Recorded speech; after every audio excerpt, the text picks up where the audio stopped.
जैसे हर एक ऐसे खिलाड़ी के साथ होता है, जाते ही उन्हें स्पॉट हो गया भाई कि ये बंदा आगे जाके कुछ कर सकता है। उन्होंने उन्मुक्त चंद से ज़्यादा टैलेंटेड किसी प्लेयर को ट्रेन नहीं किया। एंड उसके बाद वो एक लेजेंडरी ऐड आता है, तू क्या कह रहा है कि तुझ में और मुझ में कोई फ़र्क नहीं है? फिर वो कहता है कि फ़र्क तो है, मैं आपकी टीम में आ सकता हूँ बट आप मेरी टीम में कभी नहीं आ सकते। बट वो केकेआर के अगेंस्ट मैच, और उस मैच की पहली गेंद, IPL 2013 की पहली गेंद जब उन्मुक्त चंद खेलते तो ब्रेटली उन्हें बोल्ड कर देते हैं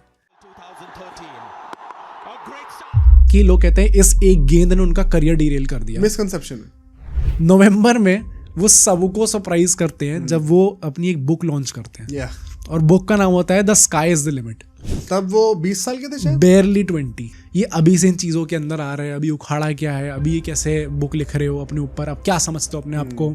प्रॉबी बिकॉज आपने वो रणजी की, दुलीप ट्रॉफी, इन सब की हासिल नहीं करी थी बिफोर कमिंग टू इंडिया। ये बेसिकली ये परसेप्शन बन रहा है कि उन्मुक्त चंद वाइट बॉल में बहुत अच्छे चल रहे हैं, बट IPL में वाइट बॉल में होता है और वहां पे नहीं चल रहे। आज की डेट में वो जो स्क्वाड थी 14-15 लोगों की, उसमें से मैक्सिमम लोग इंडिया को रिप्रेजेंट कर चुके हैं at some point of time. Unmukt Chand नहीं कर पाया। उन्मुक्त चंद ने खुद कहा है, बट मैं ही नहीं कर पाया। आकाश चोपड़ा ने कहा था कि उस टाइम पे उन्होंने काफ़ी सिलेक्टर से बात करी थी, और उन्होंने स्पेसिफिकली उन्मुक्त चंद के बारे में पूछा था कि भाई इस लड़के का क्या चक्कर है, इंडिया एक की तरफ से अच्छा खेलता है, दिल्ली की तरफ से क्यों नहीं खेल पाता। भाई मुझे लगता है एक टाइम पे कोहली और धोनी के लिए भी ऑब्वियस होगा कि आने वाला है at some point of time. Over the past of few months हम लोगों ने ऐसे कई सारे प्लेयर्स की बातें करी हैं जो कि एक्सपेक्टेड था कि नेक्स्ट सचिन तेंदुलकर, नेक्स्ट विराट कोहली बन के आएंगे, बट अनफॉर्चुनेटली कुछ इंसिडेंट्स उनके लाइफ में होते हैं और वो एक्सपेक्टेशंस को मीट नहीं कर पाते। इनफैक्ट काफी दूर रह जाते फॉर सम रीजंस। कभी कभी उनकी गलती होती है, कभी कभी उनकी गलती नहीं होती है। एंड जो आज का पर्सनालिटी है जिसको हम लोग एक्सप्लोर करने वाले हैं, जिसका हम लोग डिटेल में एक ब्रेक डाउन करने वाले हैं, उन्मुक्त चंद, ये एक ऐसा नाम है जो कि आई थिंक आज की जनरेशन के लिए पृथ्वी शॉ एक बहुत ही फेमस नाम है, and I don't want to make any comparison because बहुत ही डिफरेंट केस है दोनों का। बट अगर हम लोग सिर्फ इस चीज की बातें करें कि कौन डेस्टिन्ड था to be the next big thing, सिर्फ उस फैक्टर की बात करें, विनोद कांबली का नाम आता है, पृथ्वी शॉ का नाम आता है, एक नाम उन्मुक्त चंद भी थे। क्या रीजंस रहे कि वो उस सक्सेस को शायद और नेक्स्ट लेवल पे जाके रेप्लिकेट नहीं कर पाए, और क्या उसमें उनकी गलती थी या फिर उनके साथ कुछ गलत चीजें भी हुई है, पॉलिटिक्स हुई है, कोई बैड फैक्टर्स रहे हैं, अनफेयर ट्रीटमेंट हुआ है। काफी सारी चीजें और काफी सारे पर्सपेक्टिव्स को ब्रेक डाउन करना है, क्योंकि मुझे लगता है एक बहुत ही इंटरेस्टिंग पार्ट क्या है इस स्टोरी का कि पृथ्वी शॉ या विनोद कांबली जैसे लोग जो हैं at least they got to play for India. Unmukt Chand India के लिए नहीं खेले, एंड अब तो सैडली जो चल रहा है वो तो किसी और ही कंट्री में है। आई थिंक मुझे भी लगता है काफ़ी यूनिक केस है, and that is why I was also quite curious जब हमारे कमेंट्स में किसी बंदे ने मेंशन करा था ये कि आप उन्मुक्त चंद पे बनाइए, तब मैं भी थोड़ा क्यूरियस था कि भाई हाँ इस पे कर सकते हैं, एंड लेट्स डिसाइड कि कैसे पैन आउट होता है इसका करियर, कैसे डाउनफॉल स्टार्ट हुआ सो कॉल्ड। एंड यूनिक इसलिए भी है क्योंकि इंडिया में अब वो खेल भी नहीं रहे, इंडिया से बाहर खेल रहे हैं, तो कैसे वो वहाँ तक पहुँचे, वो पूरी जर्नी कैसी रही, क्या अनफॉर्चुनेट रियलिटीज़ हैं उनके करियर की, उन सबको डिस्कस करेंगे एंड पता लगाएंगे कि इसके पीछे क्या एग्जैक्टली रीज़न था। और एक और स्पेशल रीज़न ये भी कि वो DPS नोएडा के हैं, शाउट आउट, स्कूल हमारे सीनियर थे, तो ज़रा उसकी बातें हो जाएंगी उस पर्सपेक्टिव से भी।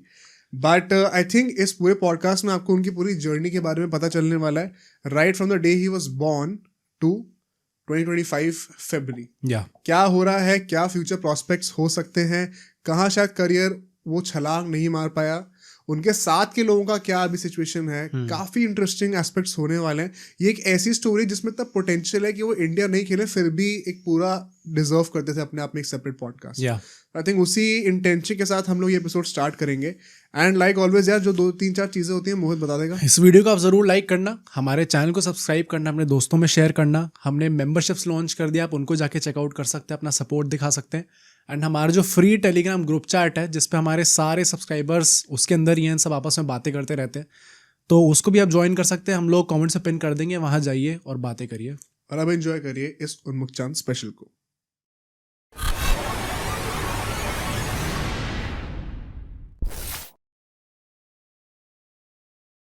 जो फर्स्ट सेगमेंट हमारा होने वाला है, विल टॉक अबाउट क्या ओरिजिन स्टोरी रही है उन्मुक्त चंद की, कहाँ से वो आते हैं, एंड कैसे वो क्रिकेट के अंदर घुसे, वो कीड़ा कहाँ से आया।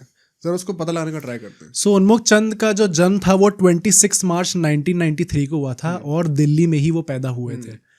अब दिल्ली, मैं जब भी ऐसे कोई दिल्ली वाले क्रिकेटर्स का करता हूँ तो मुझे ज़्यादा थोड़ा प्रॉब्ली जो एक वो रिलेटिंग फैक्टर होता है ना, आई थिंक वो ज़्यादा लगता है क्योंकि हम भी बचपन से इधर उधर ही पले बड़े हैं। हम नोएडा में पले बड़े हैं पर दिल्ली आसपास ही हम लोग जाते रहे हैं, कॉलेज वॉलेज दिल्ली में गए हम लोग। दिल्ली में रहते थे। हाँ बचपन में तो तब था मैं नहीं था पर हाँ प्लस मैंने ये भी सुना कि उनकी उत्तराखंड की डिसेंट है। अच्छा, मतलब पहाड़ी डिसेंट भी रही है उनकी। मतलब हो सकता है मदर फादर में से कोई एक हो हो सकता है। बट जन्म उनका दिल्ली में ही हुआ था। एक राजपूत फैमिली में बॉर्न हुए थे एंड एक वेल ऑफ फैमिली में बॉर्न हुए थे। जैसे हम लोग काफ़ी पर्सनालिटीज जिनको हमने कवर करा, हम लोग देखते हैं कि वो लोग थोड़ा ज़्यादा एक हम्बल बैकग्राउंड से आते हैं। उनकी फैमिलीज जो होती हैं वो फाइनेंशियली उतनी ज़्यादा सिक्योर नहीं होती at that point of time. यहाँ पे वैसा नहीं था। केएल राहुल का जैसा हमने डिस्कस करा वो भी वैसे ही थे एंड उन्मुख चंद भी वैसे ही हैं।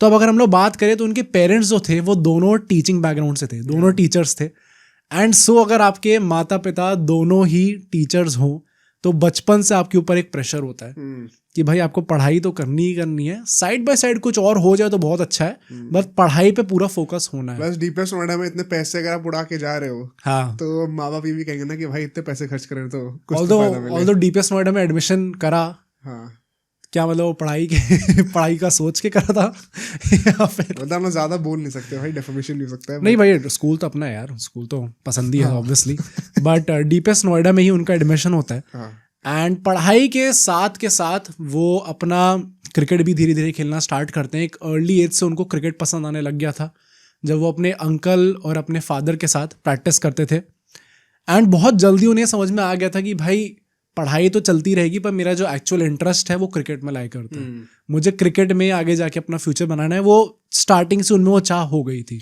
प्लस जितना मुझे याद है, मतलब जो मेरा बैच था तब तक वो लास्ट बैच था जब तक टीम थोड़ी बहुत एग्जिस्ट करती थी स्कूल में।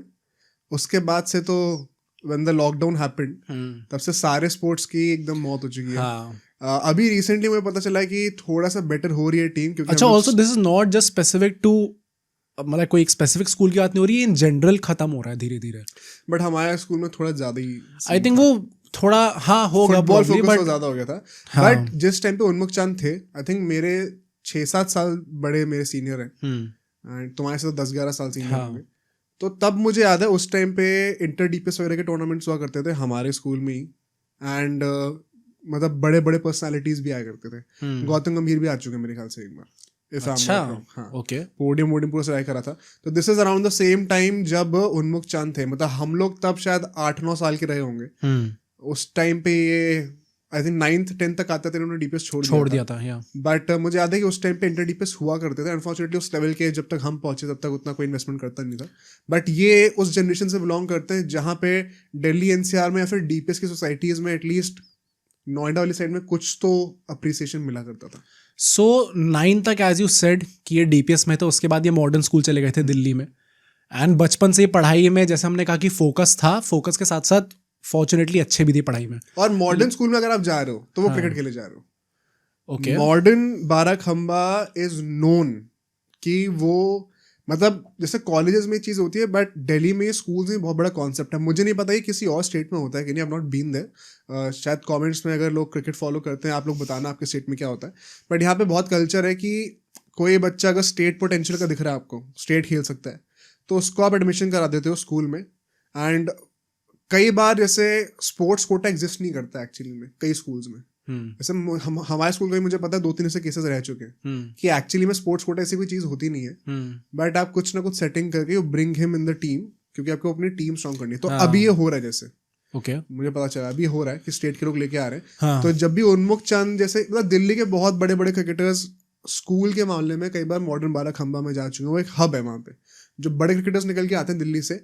काफी लोग आपको ऐसे मिल जाएंगे जिन्होंने अपनी स्कूलिंग मॉडर्न बाराखंबा से कर रखी है। सो 9th, अगर हम लोग 9th मान ले कि 9th में चलो उन्होंने छोड़ा, and since he is around 6 years elder to you, तो कितने 31 के अभी? हाँ 31 के अभी, 1993 की बर्थ है उनकी। तो 6 years elder to you, क्या स्कूल के टाइम पे जब तुम थे तो क्या बात होती थी उनमें? भाई मैं उस टाइम पे मैं कितने साल का हूँगा? 7-8 साल का हूँगा। नहीं तो मतलब स्कूल से ही एक आदमी जाके रणजी खेल रहा है, ऑलमोस्ट इंडिया खेलने वाला है। मैं 7-8 साल की उम्र में मुझे ये नहीं पता घर में क्या नहीं तो 7-8 साल की उम्र की थोड़ी जरूरियत है, मतलब हमेशा वो 6 साल तो बड़ा रहेगा तुमसे। Interestingly no. ओके, मतलब मुझे सरप्राइजिंगली एक बहुत ही डार्क चीज हुई थी हमारे स्कूल में। अच्छा, या एक केस हुआ था, या जिनको पता होगा वो किसकी बात है, वर्ल्ड वाइड बहुत फेमस हुआ था वो, मुझे याद है फॉर सम रीजन, बट उन्मुख चांद का मुझे कोई याद नहीं है। I was too young perhaps. तो वो दिल्ली जाते हैं मॉडर्न स्कूल में, एंड वहाँ पे क्रिकेट भी साइड बाय साइड थोड़ा और परस्यू करते हैं। अब उसको सीरियसली लेने के लिए उन्होंने एक अकेडमी ज्वाइन कर ली थी जो कि संजय भारद्वाज की अकेडमी थी। एंड संजय भारद्वाज, जो लोग नहीं जानते, वो दिल्ली क्रिकेटिंग सर्किट में बहुत ही जाने माने नाम है। गौतम गंभीर के कोच रह चुके हैं। मैंने उनके अंडर 1-2 सेशन ट्रेन कर रखे। अच्छा, ओके। तो ऑलरेडी काफ़ी बड़ा नाम था उनका। उन्मुख चंद वहाँ पे प्रैक्टिस करने जाते हैं, एंड जैसे हर एक ऐसे खिलाड़ी के साथ होता है, जाते ही उन्हें स्पॉट हो गया भाई कि ये बंदा आगे जाके कुछ कर सकता है। In fact later in his interviews he also said कि उनने अपनी अकेडमी में जिन जिन लोगों को ट्रेन करा, इंक्लूडिंग गौतम गंभीर, उन्होंने उन्मुख चंद से ज्यादा टैलेंटेड किसी प्लेयर को ट्रेन नहीं करा। उन्मुख चंद जेन्युइनली एक बहुत बड़ी डील थे, और अभी भी उन्होंने, जैसे उनका ट्रैक रिकॉर्ड की बातें करेंगे ना अंडर 19 तक, आपको समझ में आ जाएगा क्यों इतने बड़ी डील को थे। अच्छा, और पता है मतलब ऐसा है कि इंडिया को कभी खेले नहीं, बट उसके बाद भी एक ऐसा नाम बनना जिनको लोग आज तक याद रखते हैं, जिनमें जो मेरे जैसे लोग हैं जिनने क्रिकेट थोड़ा लेट देखना स्टार्ट करा, उनके दिमाग में भी क्यूरियोसिटी है कि कौन था भाई ये। आई थिंक तुमने जब क्रिकेट देखना शुरू किया तब तक वो बाहर ही हो चुके थे। बिल्कुल नहीं, मेन बात तो ये कि इंडिया नहीं खेले।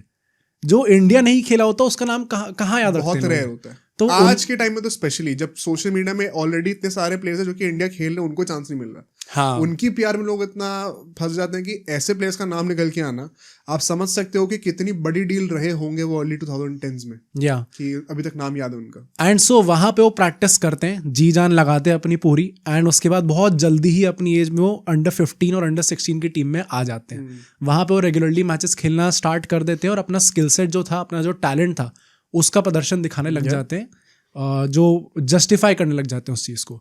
बट यहाँ से हम लोग चलते हैं अपने नेक्स्ट सेगमेंट पे, जहाँ पे हम देखते हैं कि अंडर 15 अंडर 16 की टीम में तो आ चुके हैं, बट यहाँ से एक वो मतलब almost close to being a household name बनना, वो कैसे बने at that young of age. And पता है काफ़ी लोगों को ऐसा लगेगा, जैसे हम लोग इतनी सारी पर्सनालिटीज को कवर करते हैं तो सबको लगेगा कि अच्छा अंडर 15-16 तक हो गया। यूजुअली जो हमारी वीडियोस देखते हैं, अच्छा पहला सेगमेंट हो भी चुका है क्या, इतनी जल्दी कैसे हो गया, मतलब राइज टू स्टार्टम अभी से कैसे स्टार्ट हो गया इनका एकदम से।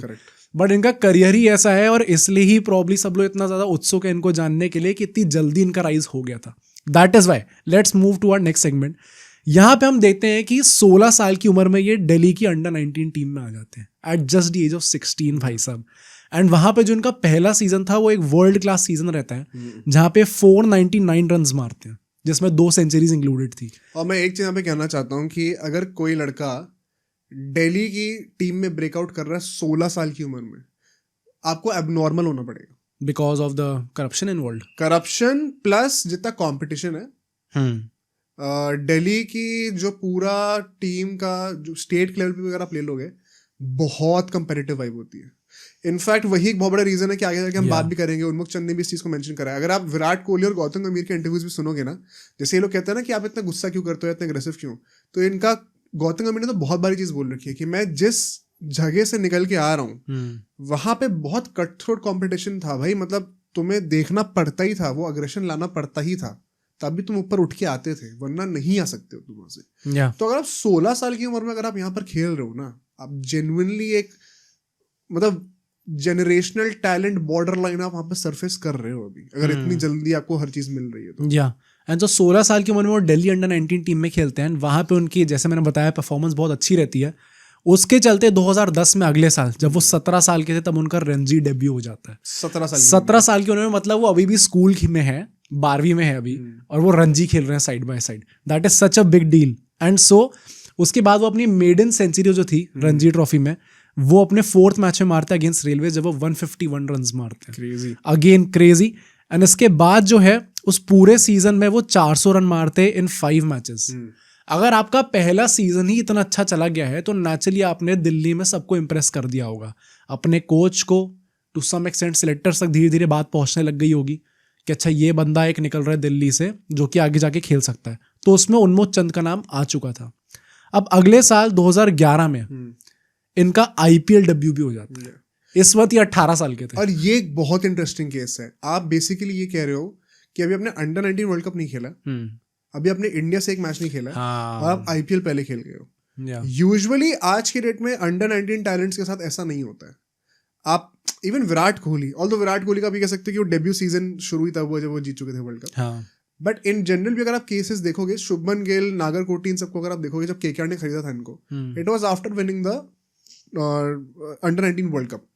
पृथ्वी शॉ एक एक्सेप्शन थे, जिनका नाम 14 साल की उम्र से ही चल रहा था पूरे हर घरों में इंडिया में।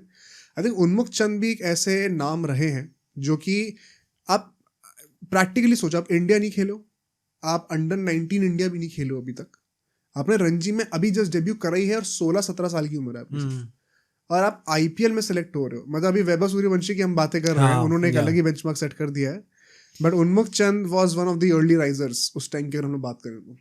एंड जो पहला सीजन रहता है उनका दिल्ली डेयरडेविल्स की तरफ से, वो अनफॉर्चुनेटली कुछ खास नहीं रहता। अभी तक हम देखते आ रहे वो हर जगह एस करते हुए आ रहे हैं, चाहे वो दिल्ली की अंडर 16 टीम हो, अंडर 19 टीम हो, या फिर रणजी ट्रॉफी हो, हर जगह वो लगातार एक फैंटास्टिक सीजन प्रोड्यूस करते आ रहे हैं। दिल्ली में कुछ खास इसलिए भी नहीं रहता क्योंकि उनको भाई नेचुरली 18 साल का अगर आदमी है तो उसको बहुत चांसेस मिलेंगे भी नहीं। पहले सीजन में सिर्फ 2 मैचेस खेलने को मिलते हैं और वो कुछ खास परफॉर्म नहीं कर पाते उसके अंदर। और मेन बात ये कि अगर आप लोग भूल रहे हो तो उस टाइम की दिल्ली की टीम क्या थी याद है? क्या कौन कौन था यार? दिल्ली में at one point of time de Villiers खेल चुका है, गंभीर खेल चुका है, सहवाग खेल चुका है, आशीष नेहरा खेल चुके हैं, आंद्रे रसल खेल चुके हैं, डेविड वार्नर खेल चुके हैं, मॉर्कल भी आई थिंक मॉर्कल भी खेल चुके हैं। अरे भाई तुम नाम लो लेजेंड का, और वो दिल्ली डेयरडेविल्स में मोर और लेस कभी ना कभी तो खेला ही खेला हुआ है। और इनिशियल ईयर्स में Delhi Daredevils was one of the best teams. मुझे याद है पहले 2 सालों में, if I am not wrong, 4th और 3rd भी आ चुके हैं। एक में तो 3rd आए थे, मुझे स्पेसिफिकली याद है, एंड वो 3rd इसलिए आए थे क्योंकि लीग टेबल पे ऊपर थे। उस टाइम पे वो प्लेऑफ्स वाला सीन नहीं होता था, सीधा सेमीज का सीन होता था। तो फर्स्ट सेमीफाइनल और सेकंड सेमीफाइनल में जो हारा है, वर्चुअली वो दोनों सेम पोजीशन पर ही है, लेकिन दिल्ली डेयरडेविल्स को 3rd पे दिखाया जाता था because of the group stage performance. उस टाइम पे वो टाइम्स ऑफ इंडिया के न्यूज़पेपर में वो टेबल आया करते थे, तो उसको काट के लगाया करते थे, एल्बम बनाया करते थे। तो वो मुझे सबसे याद है स्पेसिफिकली। तो Delhi Daredevils was one of the best teams out there. बहुत ही कंपेटिटिव टीम थी। थोड़ा बहुत उनका वो पीक दोबारा आया था 2020 के आसपास, श्रेयस अय्यर के अंडर जब फाइनल गए थे। हाँ, एंड आप कह सकते हो वो केकेआर के अगेंस्ट जो वो वाला सीजन था 2012 वाला, जब फर्स्ट आई थी डेयरडेविल्स टेबल पे, एंड देन केकेआर ने उनको हरा दिया था। बट उसके बाद उसी पीरियड में उन्मुक्त चंद बेसिकली उस टीम में एग्जिस्ट करते थे, तो जगह मिलना बहुत वर्चुअली इम्पॉसिबल ही था। प्लस वैसे भी सिर्फ 18 साल के हैं, तो मतलब एटलीस्ट यू वुड थिंक अगर कोई भी एक टीम होती है वो इतने छोटे आदमी को लेती है, तो हमेशा सब लोग यही सोचते हैं ना कि चलो एक ये लॉन्ग टर्म प्रोस्पेक्ट है। जैसे अगर वैभव सूर्यवंशी को अगले ऑक्शन में आते आते हम देखते हैं कि राजस्थान रॉयल्स नहीं रखती अपने पास, तो फिर सब क्वेश्चन करेंगे भाई कि आपने फिर लिया क्या सोच के था, मतलब मार्केटिंग। हाँ, मतलब एक मार्केटिंग वाला चीज आएगा, बट एक वो होगा ना कि डिड यू नॉट थिंक यार प्लान नहीं था आपके पास। अगर अगले 6 सालों तक भी अनसोल्ड जाते हैं तब भी वो 20 साल के होंगे। तो अगर कोई बंदा अपना डेब्यू कर रहा है ना आईपीएल ऑक्शन में at the age of 20, he has done really well in his cricketing career. तो वो आई थिंक एक एक्सट्रीम ही केस है। आई वोंट बी सरप्राइज अगर वो अनसोल्ड भी जाते हैं तो, because he has too much time. अभी बच्चे भाई क्लास में पढ़ाई कर रहे होते हैं, पता नहीं होता पढ़ाई भी करनी क्या करनी है, वो उम्र होती है अभी। तो आई थिंक वो तो एक्सेप्शनल। अच्छा, दिल्ली की तरफ से आईपीएल में तो कुछ खास परफॉर्मेंस नहीं रही थी, ना चांसेस मिले थे, बट रणजी में वो लगातार परफॉर्म कर रहे थे। एंड सो रणजी की ही परफॉर्मेंस के बेसिस में उनका अंडर 19 टीम इंडिया की उसमें सिलेक्शन हो जाता है। एंड 2012 में अंडर 19 की एक क्वाड्रेंगुलर सीरीज थी। ये भी मुझे नहीं पता था भाई कि 4 टीम्स की भी एक सीरीज होती थी पहले। आई थॉट ट्राई सीरीज होती है सिर्फ। 70s 80s में तो मतलब मुझे पता है कि ये कंट्रीज के बीच में भी हो करता था। कंट्रीज के बीच में मतलब ये तो अभी अंडर 19 लेवल पे हो रहा है। हाँ, अच्छा, प्रॉपर मेन टीम। हाँ होते थे मतलब। ओके। एंड जैसे एक ऑस्ट्रेलिया कप हुआ था। हाँ, वो तो याद है। एशिया कप प्लस ऑस्ट्रेलिया, तो ऑस्ट्रेलिया एशिया कप कर दिया था उसमें, ऑस्ट्रेलिया को एशिया कप में ले आए थे। ऐसे बहुत सारे एक्सपेरिमेंट्स हुए पहले। एंड सो उसमें ऑस्ट्रेलिया थी, इंग्लैंड थी, न्यूजीलैंड थी और इंडिया थी। ये 4 टीम्स आपस में लड़ रही थी। एंड उसमें उन्मुक्त चंद को अंडर 19 टीम का कैप्टन बनाया जाता है, लीड करने को कहा जाता है। एंड फाइनली वो अपने आप को प्रॉब्ली एक कैप्टन बन चुके हैं, तो एक वो अपनी फेवरेबल पोजीशन पे अपने आप को बैट करवा सकते हैं। तो नंबर 3 पे बैटिंग करने आते हैं और वहां पे सबको इम्प्रेस करते हैं। कोहली। हाँ, मुझे भी लग रहा था सबको इम्प्रेस वहां पे करते हैं। 94 वो बनाते हैं against England in the semifinal and 112 not out की इनिंग्स वो खेलते हैं against Australia in the final and so India वो टूर्नामेंट जीत जाती है। अंडर 19 वर्ल्ड कप नहीं, अंडर 19 वर्ल्ड कप थोड़ी है अभी तो क्वाड्रेंगुलर सीरीज चल रही है ना।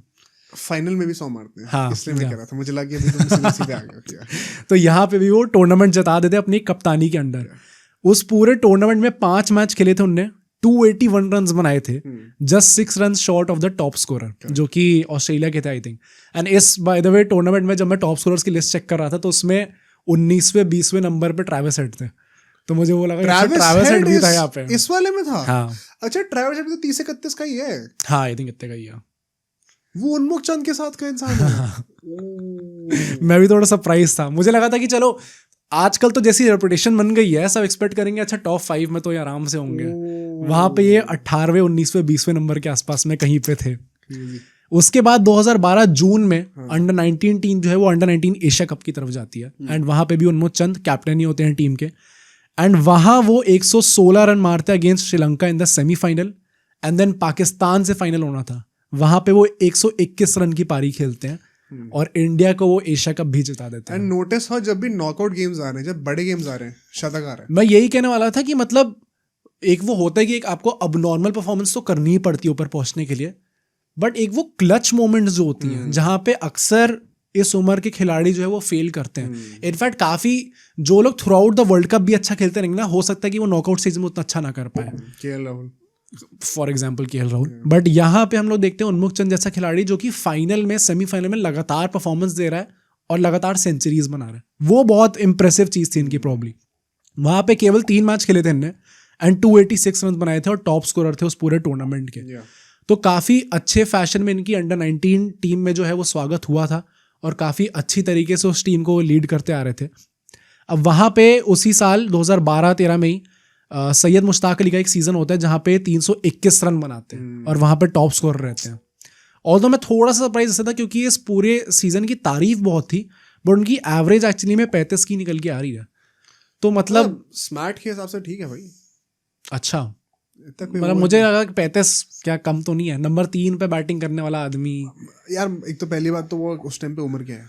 हाँ, बट सबकी उम्र वैसी होगी ना, पर वैसे टॉप स्कोरर भी हैं तो फिर क्या ही हम लोग करें। एंड टॉप स्कोरर भी हैं एंड प्लस मेन बात ये भी है कि by this time I remember ये अभी अंडर 19 वर्ल्ड कप शुरू नहीं हुआ है। हाँ, नहीं हुआ एंड इनका नाम कंट्री में आने लग गया था। ये एक बहुत बड़ी अचीवमेंट है। आज की डेट में एक एवरेज क्रिकेट फैन कितने अंडर 19 प्लेयर्स को गिना सकता है उंगलियों पे। हाँ। जब भी कोई हो रहा होता है वर्ल्ड कप तो। मतलब I guess under 19 world cup जो टीम जीत जाती है तब आप याद करते हो। नहीं तो भी आप 11 के 11 खिलाड़ी नहीं बता पाओगे। नहीं, बट आपको मतलब 3-4 नाम याद हो जाते हैं कि ये अपकमिंग स्टार्स अगले 10 साल में बन सकते हैं। जायसवाल थे, गिल थे, पृथ्वी शॉ थे। उन्मुख चंद का तो मुझे याद है ना भाई। मैं वो भी मैंने कहानी मतलब मैं कभी कैमरा पे नहीं बता सकता शायद पूरी, बट एक इवेंट था वहाँ पे प्रेस कॉन्फ्रेंस हुई थी। वो प्रेस कॉन्फ्रेंस में सहवाग ने वो फेमस लाइन बोली थी कि सिर्फ धोनी ने वर्ल्ड कप नहीं जिताया वो वाली। तो उसमें आई वाज देयर एंड हम तब 10-11 साल के बच्चे थे।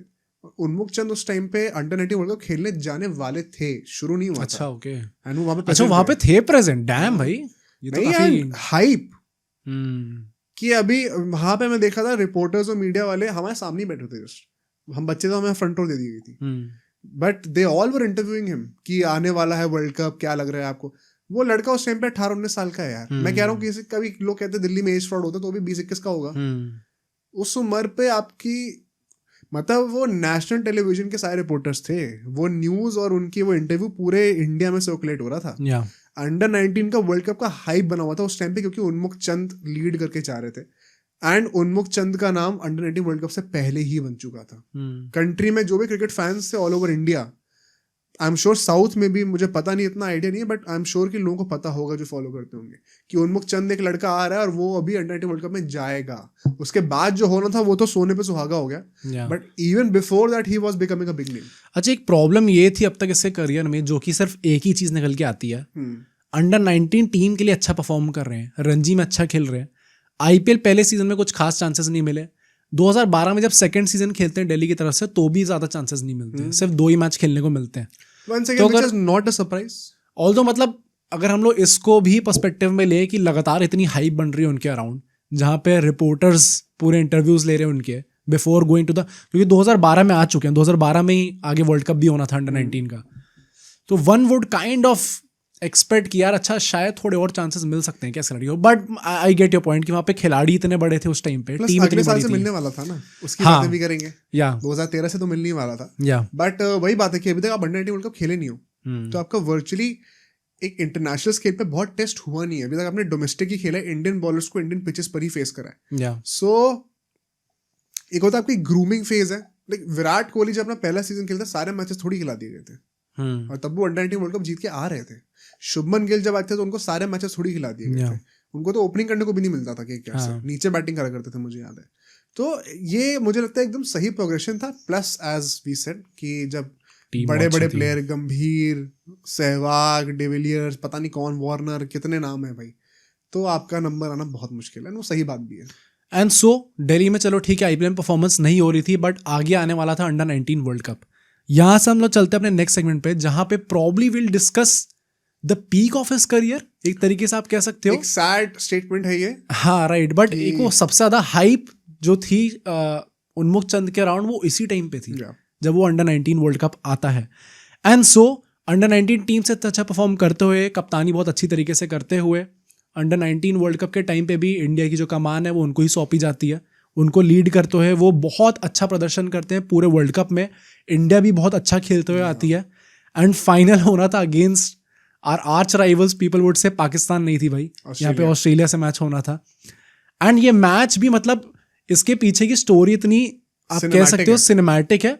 प्लस मतलब ये जो पूरा अंडर 19 वर्ल्ड कप था ये था भी ऑस्ट्रेलिया में ही, एंड इंडिया ऐसा नहीं है कि अंडर 19 वर्ल्ड कप में गंदा परफॉर्म करते आ रही थी, क्योंकि इससे पहले 2 जीत चुकी थी। एक 2008 में ही जीती थी, एंड उसमें विराट कोहली कप्तान थे, उनने जिताया था, और ये डायरेक्ट शॉट था टीम इंडिया के अंदर आने का। 2008 में विराट कोहली ने जिताया, 3 साल बाद वर्ल्ड कप की टीम में वो थे। यहाँ पे 2012 में अगर ये जिता देंगे, 3 साल बाद 2015 का वर्ल्ड कप होगा, वहां पे आप आ सकते हो। रोटेशन पॉलिसी चल रही है सचिन नहीं खेलेंगे, सहवाग नहीं खेलेंगे, गंभीर नहीं खेलेंगे, जगह खाली है भाई। तो यहाँ पे वो फाइनल में एक परफॉर्मेंस आ जाए और अगर इंडिया वर्ल्ड कप जिता दें तो अच्छी खासे चांसेस उनके बन जाएंगे आगे बढ़ने के लिए। अब जब ये फाइनल होना था उस टाइम पे इंडिया की जो मेन टीम थी जिसमें सारे हमारे बड़े खिलाड़ी खेल रहे थे, उनका भी मैच था इस टाइम पे। India versus New Zealand test match चल रहा था, एंड काफी लोग जो थे उसके बाद भी जब आपको दिख रहा है विराट कोहली, सचिन तेंदुलकर ऐसे टाइप के प्लेयर्स खेल रहे हैं, उसके बाद भी काफी लोग ऐसे थे जिनका ध्यान था अंडर 19 वर्ल्ड कप पे। वो पता थोड़ा अनरियल सीन था, मतलब आज के टाइम पे तो मैं वो ही नहीं कर सकता भाई, आई कांट इमेजिन दिस। हाँ 2008 का जो अंडर 19 वर्ल्ड कप था कोहली वाला, वो मैंने नहीं देखा था, क्योंकि मैंने साथ में शुरू करा है क्रिकेट देखना प्रॉपर्ली। हाँ प्रॉपर्ली, एंड तब वही होता है कि आप खुद ही 6-7 साल के, तो आपको पता नहीं कि अंडर 19 भी फॉलो करना होता है, तब आप इंटरनेशनल क्रिकेट को एब्जॉर्ब करना सीख रहे होते हो। बट जो ये वाला वर्ल्ड कप हुआ था, मुझे लिटरली याद है कि बहुत ज्यादा हाइप थी फाइनल की, एंड मुझे ये भी विजुअल्स भी याद है कि टीम इंडिया जो है वो ड्रेसिंग रूम में बैठकर भी पूरा वो देख रही है मैच। अच्छा, इंडियन टीम? हाँ ये तो चलो अभी भी होता है जब कोई इंपॉर्टेंट हो रहा होता है। आई एम श्योर अभी जब अंडर 19 वुमेन्स वर्ल्ड कप जीते हम लोग, तो देख रहे होगी टीम। मुझे पर्सनली इंस्टाग्राम पे दिखा नहीं कहीं पे, फेसबुक, इंस्टाग्राम, किसी पे, ट्विटर पे, बट आई एम श्योर हो रहा होगा वो मतलब देखते हैं भाई, फॉलो करती है टीम अच्छे से, क्योंकि कल को यही लड़के ऊपर निकल के आएंगे। एंड काफी फोटोज और वीडियोस निकल के आई थी उस टाइम पे, एंड जो करते हैं उन्मुक्त चंद का वो बता दो, फिर बातें करते हैं। आई थिंक ऑस्ट्रेलिया का जब पहले बैटिंग करने आती है तो 38 for 4 होती है, एंड सबको लगा था कि भाई ये मैच तो बड़ी इजी निपट जाएगा, बट वहां पे वो धीरे धीरे स्टेबलाइज करते हैं इनिंग्स को, एंड अल्टीमेटली 225 रन बनाते हैं। तो एक अच्छा खासा टारगेट उन्होंने सेट कर दिया था फाइनल के अंदर।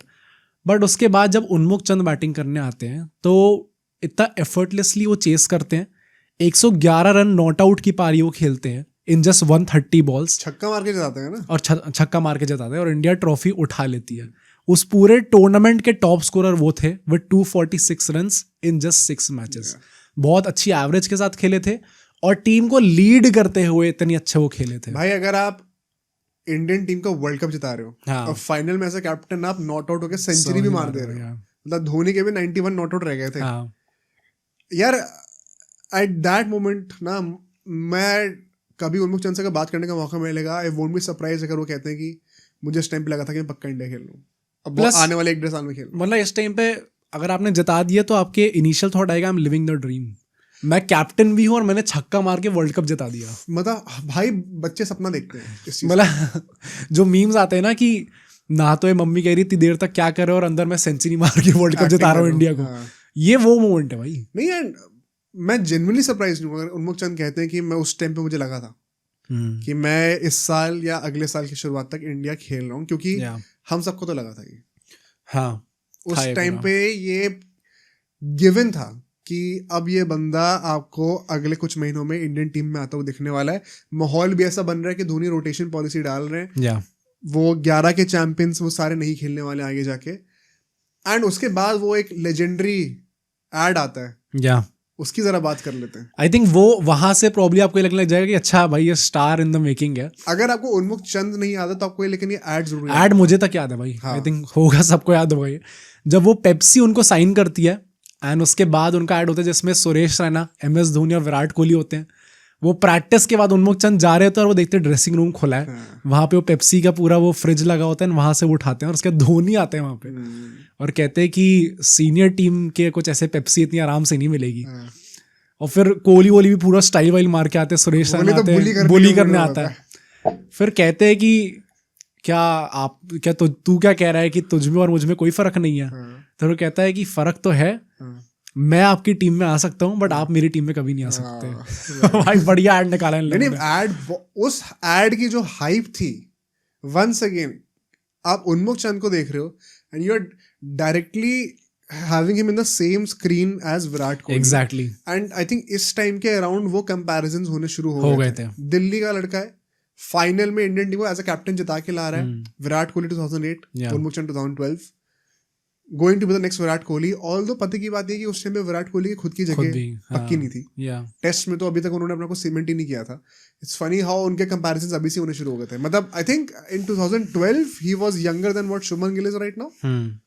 24 के होंगे शायद, 23-24 के होंगे। आई थिंक पॉइंट वो है ना कि सबको पता था कि सचिन के बाद विराट कोहली हैं आगे बढ़ाने वाले, एंड सो उसके अंडर ही वो probably 5-6 years younger than him उन्मुख चंद भी आ रहे थे अब धीरे धीरे।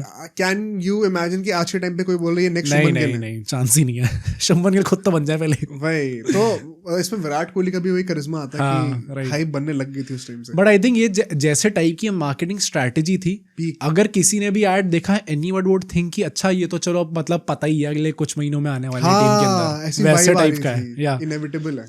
ऑल्दो अब हम लोग डिस्कस करते हैं कि अंडर 19 वर्ल्ड कप जीतने के बाद क्या रिएक्शंस थे लोगों के, एंड इसमें एक बहुत फेमस रिएक्शन आएगा जिसका भाई उन्मुख चंद की वीडियोस ही पहली बात तो बहुत कम है यूट्यूब पे, फॉर सम रीजन लोगों ने उतना एक्सप्लोर नहीं करा इस टॉपिक को, एंड सो हम लोग जितनी भी स्टोरीज ढूंढ सकते थे थोड़ा इधर उधर जाके भी वो भी हमने ढूंढने का ट्राई करा। कपिल देव के साथ एक इंसिडेंट हुआ था, ये उन्होंने अपने इंटरव्यूज में खुद भी कहा, तो ये 100% वेरीफाइड भी है। अंडर 19 वर्ल्ड कप के कुछ हफ्ते बाद इंडिया टुडे ने उनको एक यूथ समिट के लिए बुलाया था, क्रिकेट के ऊपर, स्पोर्ट्स के ऊपर बात करने के लिए। ये जो कॉन्क्लेव नहीं होते रहते, आप देखते रहते हो, हर साल ही होता है वो, तो न्यूज़ चैनल पे आ रहा वैसे टाइप का था। एंड उसमें कपिल देव ने इन front of a packed audience, क्योंकि सब भरे पड़ा था, पूरे सीट्स भरी पड़ी थी, उनके सामने कपिल देव उनसे कहते हैं what are you doing here, why have you come here. अगर मैं तुम्हारा कोच होता और अगर मेरे को $1 million दिए जाते तो भी मैं तुमको यहाँ नहीं भेजता। मतलब ऐसा था कि ऐसी टाइप की न्यूज़ निकल के आई थी कि उस टाइम पे इंडिया का जो है अंडर 19 का एक प्रिपरेटरी कैंप लग रहा था, एंड उसकी वो प्रैक्टिस चिन्नास्वामी में लगा था। हाँ, उसकी प्रैक्टिस वो मिस करके यहाँ पे आए थे, विच इज ट्रू। ऑल इसके पीछे की स्टोरी क्या है, बीसीसीआई ने अपेरेंटली उनसे खुद बोला था यहाँ पे आने के लिए, एंड ऑब्वियसली आई थिंक एक अंडर 19 का बच्चा ये चीज आके तो बोल नहीं सकता डायरेक्टली, मुझे प्रैक्टिस करनी है, आपने मुझे कैसे बोला? बीसीसीआई ने बोला है मुझे, तो मेरे को क्यों बोल रहे हो, ऐसा टाइप का तो बोलेगा नहीं वो। एंड बहुत हम्बली जो है, जो वहाँ का रिपोर्टर था उसने भी थोड़ी चिंगारी लाने की कोशिश करी जब उसने बोला था कि it's good you don't have Kapil Dev as your coach, ऐसे करके।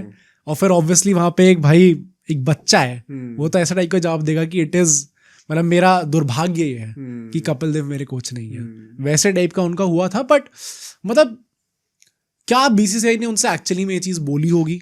नहीं, मैंने इसको वेरीफाई करा है, तो उन्मुख चंद ने रिसेंटली खुद एक इंटरव्यू में कहा है ये कि वो इस इंसिडेंट का नाम लेते, उन्होंने कपिल देव का नाम नहीं लिया।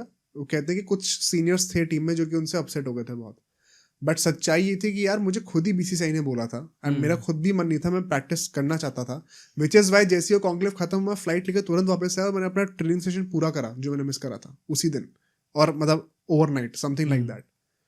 तो he was as per him पूरा कमिटमेंट वो दिखा रहे थे. एग्जैक्टली अब ग्राउंड पे क्या हुआ तो किसी को नहीं पता होगा.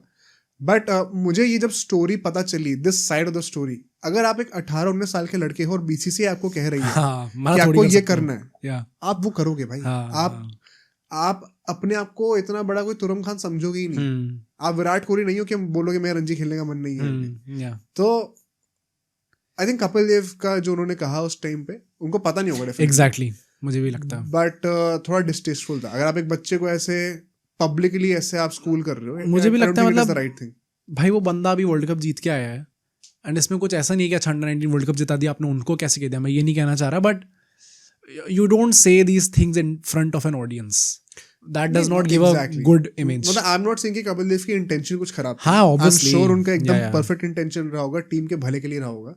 इस जैसा कि तरीका वो होता कि आप जैसे अभी केएल राहुल और संजीव गंगा के साथ हुआ है. हाँ, कि आप बिहाइंड द सीन्स जाके बात कर सकते थे. मतलब अच्छा ही उनका वैसे भी था इंटेंशन, क्योंकि उस पूरे यूथ समिट में कपिल देव और अजहरुद्दीन दोनों ने ही बहुत तारीफ भी करी थी इनका टैलेंट की, और ये चीज़ बोली थी और बस ये सजेस्ट करा था कि you have to stay humble throughout your journey. ये चीज़ उन्होंने सजेस्ट करी थी. अब मतलब जो कॉन्स्पिरेसी थ्योरिस्ट हैं वो सब ये निकालेंगे कि कपिल देव और अजहरुद्दीन दोनों ने उसी टाइम पे ये जांच लिया था कि हम्बल रहने की ज़रूरत पड़ने वाली है उन्मुक्त चंद को. अगेन आई वुड से कि भाई अगर बीसीसीआई ने ये चीज़ बोली होगी तो वो नेचुरली ठुकरा नहीं सकते उस बात को. And so he was not in a position to deny this. जाना ही पड़ता उन्हें. आई वोंट बी सरप्राइज अगर पता चलता कि कल को ये this played a part in थोड़ा सा डीरेल होने में, या थोड़ा सा चांसेस जो मिलने चाहिए उसको डीले करने में. इतनी इमेज. अच्छा, इमेज की बात, मतलब एक तरीके से आप ऐसा भी कह सकते हो कि अगर 83 पहला जो वर्ल्ड कप जिताया इंडिया को जिस कप्तान ने, उसने आके आपको पब्लिकली ऐसे बोल दिया तो थोड़ा सा तो आपको अजीब लगेगा. इवन पता है एज अ प्लेयर भी आई गेस उन्हें लगा होगा थोड़ा अजीब कि भाई ऐसे कॉल आउट कर दिया गया. मतलब मुझे ये सुन के ना जब उनकी साइड पता चली तो मुझे काफी बुरा लगा उन्मुक्त चंद के लिए ना. हाँ. मुझे भी कि काफी मतलब मिसअंडरस्टैंडिंग है. तो आई होप उन्होंने बाद में कॉन्क्लेव खत्म होने के बाद कपिल देव को समझाया हो. But it was very unfortunate. अगर आप एक तो 19-20 साल का 20 साल का भी इनफैक्ट लड़का टीनेजर है, उसको अगर आप ऐसे स्कूल कर रहे हो for something that he was told to do by the very organisation जो कि आपको पेंशन देती है, तो वो बहुत अनफॉर्चुनेट था. And I hope I pray कि ये अल्टीमेटली कोई पार्ट ना प्ले करा हो उनके इंडिया के लिए डेब्यू ना करने में. बट मैंने ऐसे बहुत सारे केसेस देखे हैं जहाँ पे एक बार इमेज बन जाती है एंड उसको बढ़ते हुए फिर टाइम नहीं लगता. या on the other hand India के कुछ लेजेंड्स ने तो ये चीज़ बोल दी थी, बट इयान चैपल जो थे उन्होंने एक आर्टिकल लिखा था उस टाइम पे, इसको भी हम लोग थोड़ा डिटेल में डिस्कस कर सकते हैं. उनने पहली बात तो उनकी क्रिकेटिंग स्किल्स को और लीडरशिप क्वालिटीज़ दोनों की बहुत तारीफ कर दी अपने आर्टिकल में. एंड उनने ये बोला था कि उन्मुक्त चंद और उनके जो टीममेट थे हरमीत सिंह करके, वो दोनों रेडी हैं इंडिया खेलने के लिए.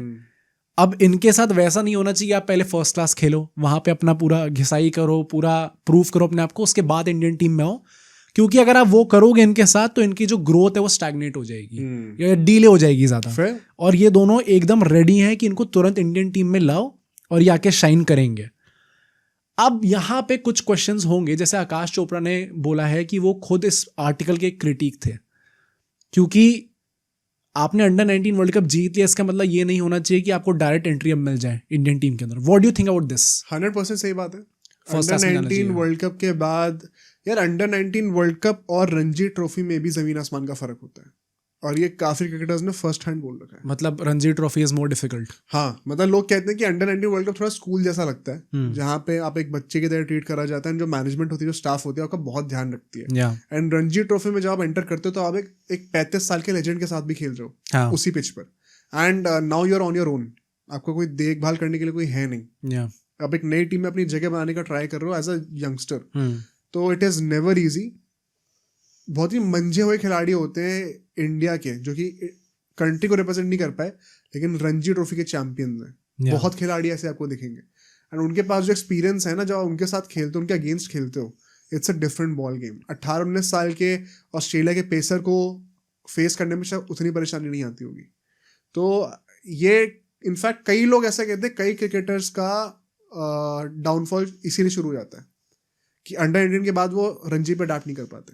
ज़्यादा एक लेवल ज़्यादा ही हाई हो जाता है. कई लोग अडैप्ट नहीं कर पाते. तो वो जो पोटेंशियल टैलेंट्स आपको दिखते हैं अंडर-19 लेवल पे, वो रणजी तक आते आते ही सबसाइड कर जाते हैं, बहुत केसेस ऐसे। So I guess then rightfully India में उनको इसके बाद चांस नहीं मिलता, बट इंडिया ए जो है उनको कप्तान बना दिया जाता है। ये भी एक बड़ा लीप थी आई वुड से, क्योंकि यूजुअली इंडिया ए के अंदर आने के लिए भी आपको पहले रणजी में घिसाई करनी पड़ती है, दुलीप ट्रॉफी में घिसाई करनी पड़ती है। Not really. अच्छा ओके, डायरेक्टली आप आ सकते हो इंडिया में। इंडिया ए में मतलब मैंने देखे हुए हैं तो ये लोग, और पहले तो वो भी हुआ करता था ना, इंडिया रेड इंडिया ब्लू, वो सब भी हुआ करता था। हमारे अपने एकेडमी काफी सारे भैया भी खेलते थे, तुम्हें याद है कि नहीं है? तो अब वो सब उतना कल्चर रहा ही नहीं है उन चीजों का, वरना बहुत सारे वेन्यूज हुआ करते थे इंडिया के लिए खेलने के लिए, अब काफी लिमिटेड हो गया। आई मीन फेयर, मतलब आई स्टिल थिंक एक बड़ा लीप था उनके लिए। एंड इंडिया ए के कप्तान बनना, as you also said mention before, कि इस टाइम पे रोटेशन पॉलिसी चल रही थी एंड चैंपियंस ट्रॉफी आने वाली थी 2013 में, वहाँ पे हो सकता है इनका चांस बन जाए अगर ये अच्छा परफॉर्म करते रहे इंडिया ए के अंदर। कप्तान बनाना बहुत बड़ी बात थी। हाँ वही, एक अगर आपने डायरेक्टली कप्तानी बना दिया वहाँ पे, तो next in line for the Indian team is उन्मुख चंद। मतलब फिर ये नहीं होंगे तो और कौन होंगे, वैसे टाइप की सिचुएशन थी। एंड उसी परफॉर्मेंस के अंदर भी वो अपने आप को और निखारते हैं जब वो 2013 मार्च में 116 रन बनाते हैं against Assam in the Vijay Hazare trophy final, and Delhi को पहली बार विजय हजारे ट्रॉफी उठाने का मौका देते हैं। पहली बार जीती? या फर्स्ट टाइटल था उनका उस टाइम पे, विजय हजारे अभी इस 2013 में। या अच्छा, पहला टाइटल वो जताते हैं। एंड अगेन 116 रन मारे थे in the final, clutch, proving himself to be a clutch player. तो एक अच्छी खासी ब्रांडिंग भी हो चुकी थी एक तरीके से उनकी, and as we also mention before, he was next in line. But इसके बाद आने वाला टाइम उतना ज्यादा अच्छा नहीं होने वाला था। तो यहां से हम लोग चलते अपने नेक्स्ट सेगमेंट पे, जहां पे हम देखते हैं कि धीरे धीरे जो परफेक्ट स्टार्ट मिल चुकी है उनके करियर को, वो नॉट सो परफेक्ट हो जाती है। एक गेंद पड़ी थी उनको, उसके अराउंड वो चीज रिवॉल्व होने वाली है। उसकी ही बात करते हैं। 2013 का जो आईपीएल था, उसका पहला match KKR versus Delhi Daredevils. KKR defending champions थी 12 में। हाँ, एंड ये वो टाइम था जब आईपीएल और बीसीसीआई जो है वो फर्स्ट मैच के टीआरपी मैक्सिमाइज करने के लिए नहीं देखता था। एंड धोनी, कोहली, रोहित उस टाइम पे इतनी बड़ी चीज नहीं थे जितनी अभी है। तो जो फर्स्ट मैचेस हुआ करते थे आईपीएल के सीजन्स के, वो काफी वैरायटी में मिला करते थे। ये नहीं कि हमेशा सीएसके आरसीबी ही होना है। हाँ, प्लस अभी पिछले 2 सीजन हम लोग देख रहे हैं कि उन्होंने कुल मिला के 4 मैचेस खेले दिल्ली के लिए। बट विजय हजारे ट्रॉफी में के फाइनल में एक सेंचुरी मारना, लगातार इतना अच्छा खेलते आना, इंडिया का कप्तान बन जाना, उसके बाद नेचुरल था कि दिल्ली एक अच्छा चांस देगी इनको। सो उनको ओपनिंग स्पॉट मिल जाता है एंड उनको बोला जाता है कि आपको पूरा सीजन हम लोग टेस्ट करेंगे, आपके पास पूरा सीजन है खेलने को। वो ट्रस्ट दिखाया जाता है उनके ऊपर। बट वो केकेआर के अगेंस्ट मैच, और उस मैच की पहली गेंद, आईपीएल 2013 की पहली गेंद जब उन्मुख चंद खेलते तो ब्रेटली उन्हें बोल्ड कर देते हैं। क्या बॉल थी भाई! मतलब लोग ये कहते हैं, by the way for context, की लोग कहते हैं इस एक गेंद ने उनका करियर डिरेल कर दिया। मिसकंसेप्शन है। क्यों है?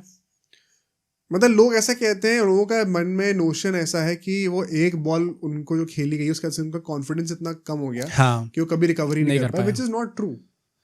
मतलब जैसे पृथ्वी शॉ के लिए वो कहते हैं ना कि जो ऑस्ट्रेलिया जब वो गए थे टूर पे, और फिर आई थिंक स्टार्क ने वो बॉल डाली थी जब वो खोल दिया था, जब वो रिकी पॉन्टिंग कमेंट्री कर रहे थे, तो कहते हैं अच्छा उस गेंद के बाद वो कभी रिकवर नहीं कर पाया। तब ऑलरेडी इंडिया खेल चुके थे एंड ऑलरेडी सवाल आ गए थे डिसिप्लिन के ऊपर। मतलब 2018 के पृथ्वी शॉ और वो 2020-21 के बीजीटी वाले पृथ्वी शॉ में बहुत फर्क था। हाँ, बीच में इंजरीज भी काफी हुई थी। अभी तो उन्मुख चंद ने खेलना शुरू ही नहीं करा है।